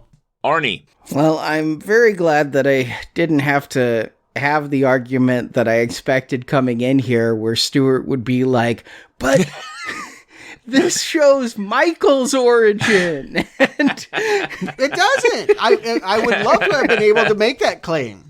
How could I? How could anyone? I just was like, it sort of tries to do that, but it doesn't match up because of the differences, as you mentioned. But here's the thing. This is a really bad Halloween movie. If you come to this looking for a Halloween movie, you might as well turn on Season of the Witch. I mean, it's just not what a Halloween movie should be, whatever it is on its own merits.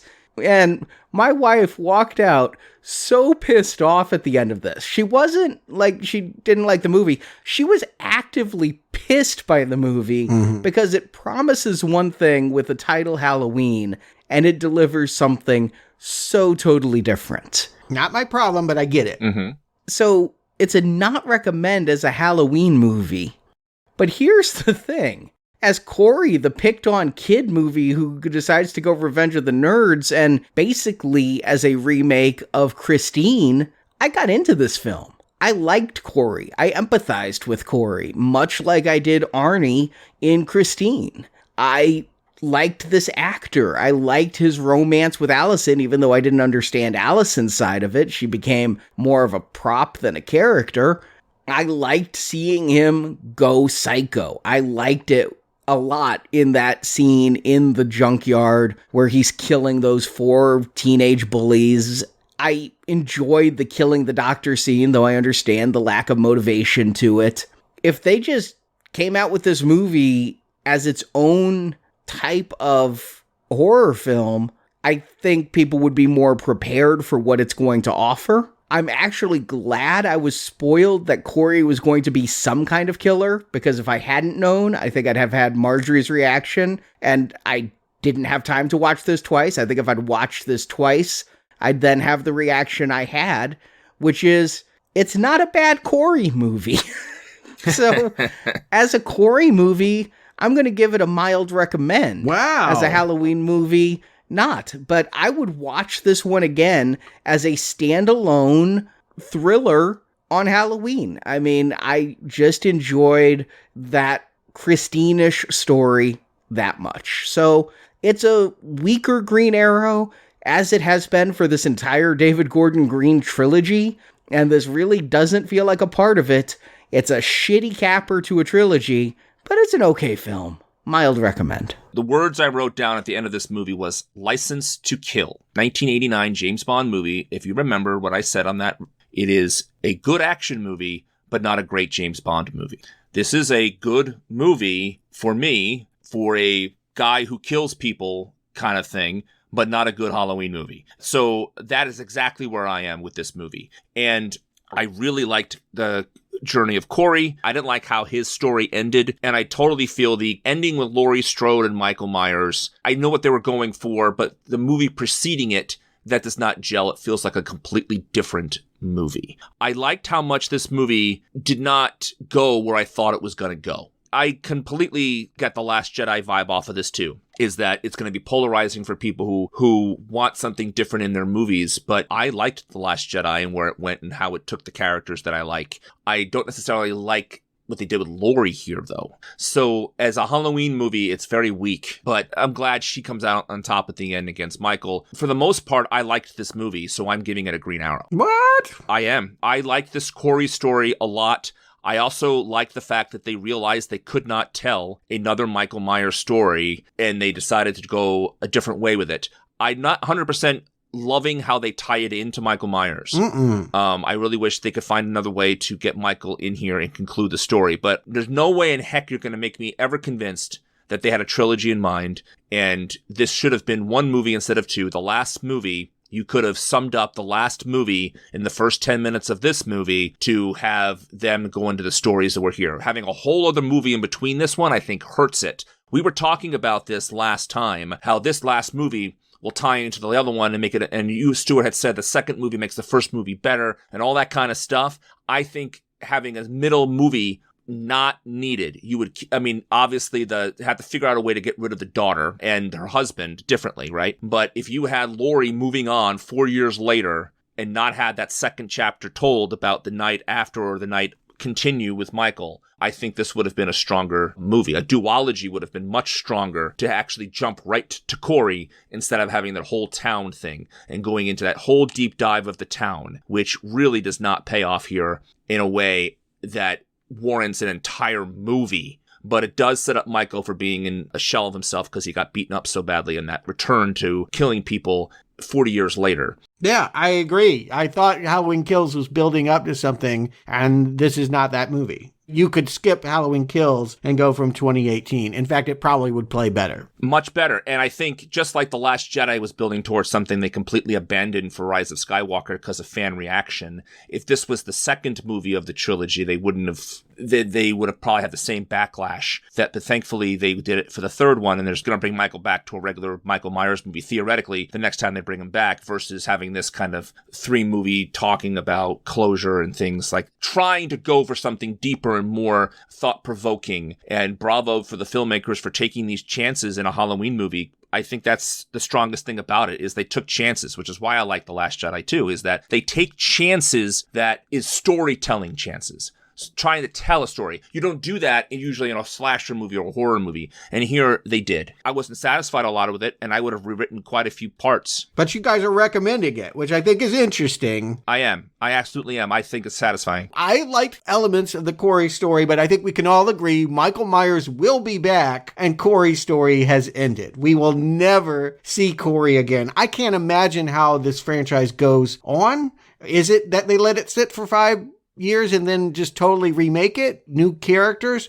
I don't know. I don't want them to. That's my guess. My guess is exactly 5 years, because that seems to just be the magical period of time that you let something rest before you reboot, and that in 2027, the three of us will be here talking about a new incarnation of Halloween, and yeah, it'll probably be a reboot. Yeah, it will be a reboot for sure, and I hope they don't do it. I really hope they don't do it, but we all know that the almighty dollar is what it is, and we're going to see another Halloween movie. And you liked it. So, I mean, the thing that's interesting, Brock, is you're always like, I can't believe they made another one. You recommended that last Texas Chainsaw movie. Like, you end up surprising yourself. They can convince you, but it always seems like a bad idea to go back to the well. It does. I would like something original now and then. Come on. I'm kind of done with Michael Myers. I can honestly say that. Without Jamie Lee Curtis in its future, I'd be fine with this franchise going away.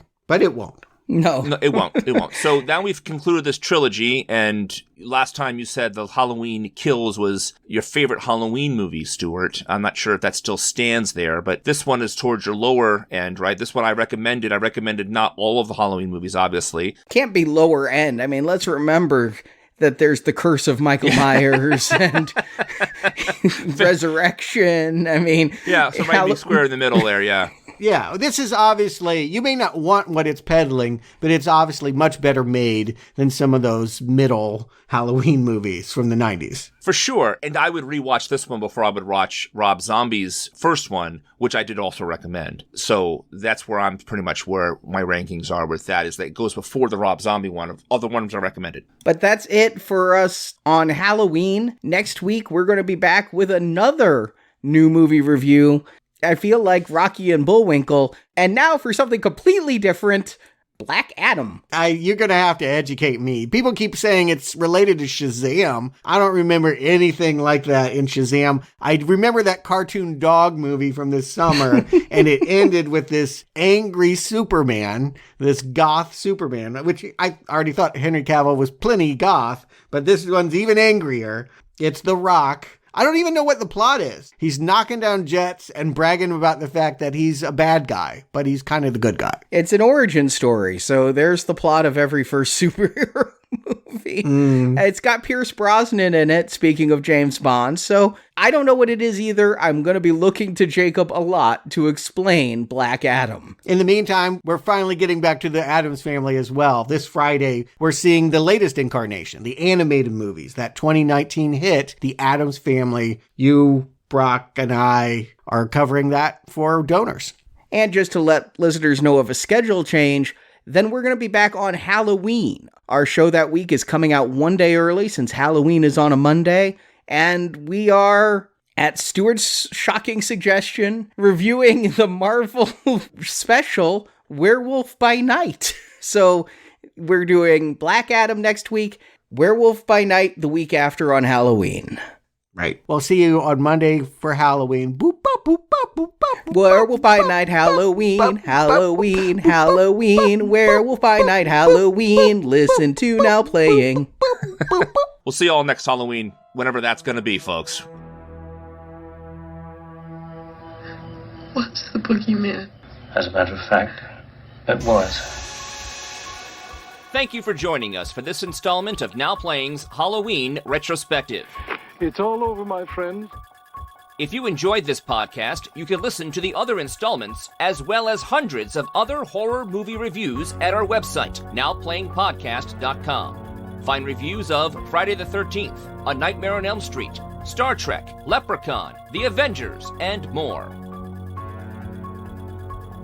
Now Playing Podcast is a production of Venganza Media Incorporated. Copyright 2022. All rights reserved. Venganza Media is not affiliated with, and this podcast has not been prepared, approved, or licensed by any entity that created the film analyzed herein. All movie clips and music used in this podcast are the intellectual property of their respective copyright holders. They are included here for the purpose of review, and no infringement is intended. Now Playing Podcast is an exclusive trademark of, and no part of this show may be reproduced, repurposed, or redistributed, and the Now Playing trademark may not be used without the written permission of Venganza Media Incorporated. You've got to, please, stop it. Stop it now. Turn it off. Turn it off. Stop it. Stop it. Stop it. Stop it. Stop it. Stop it. Stop it.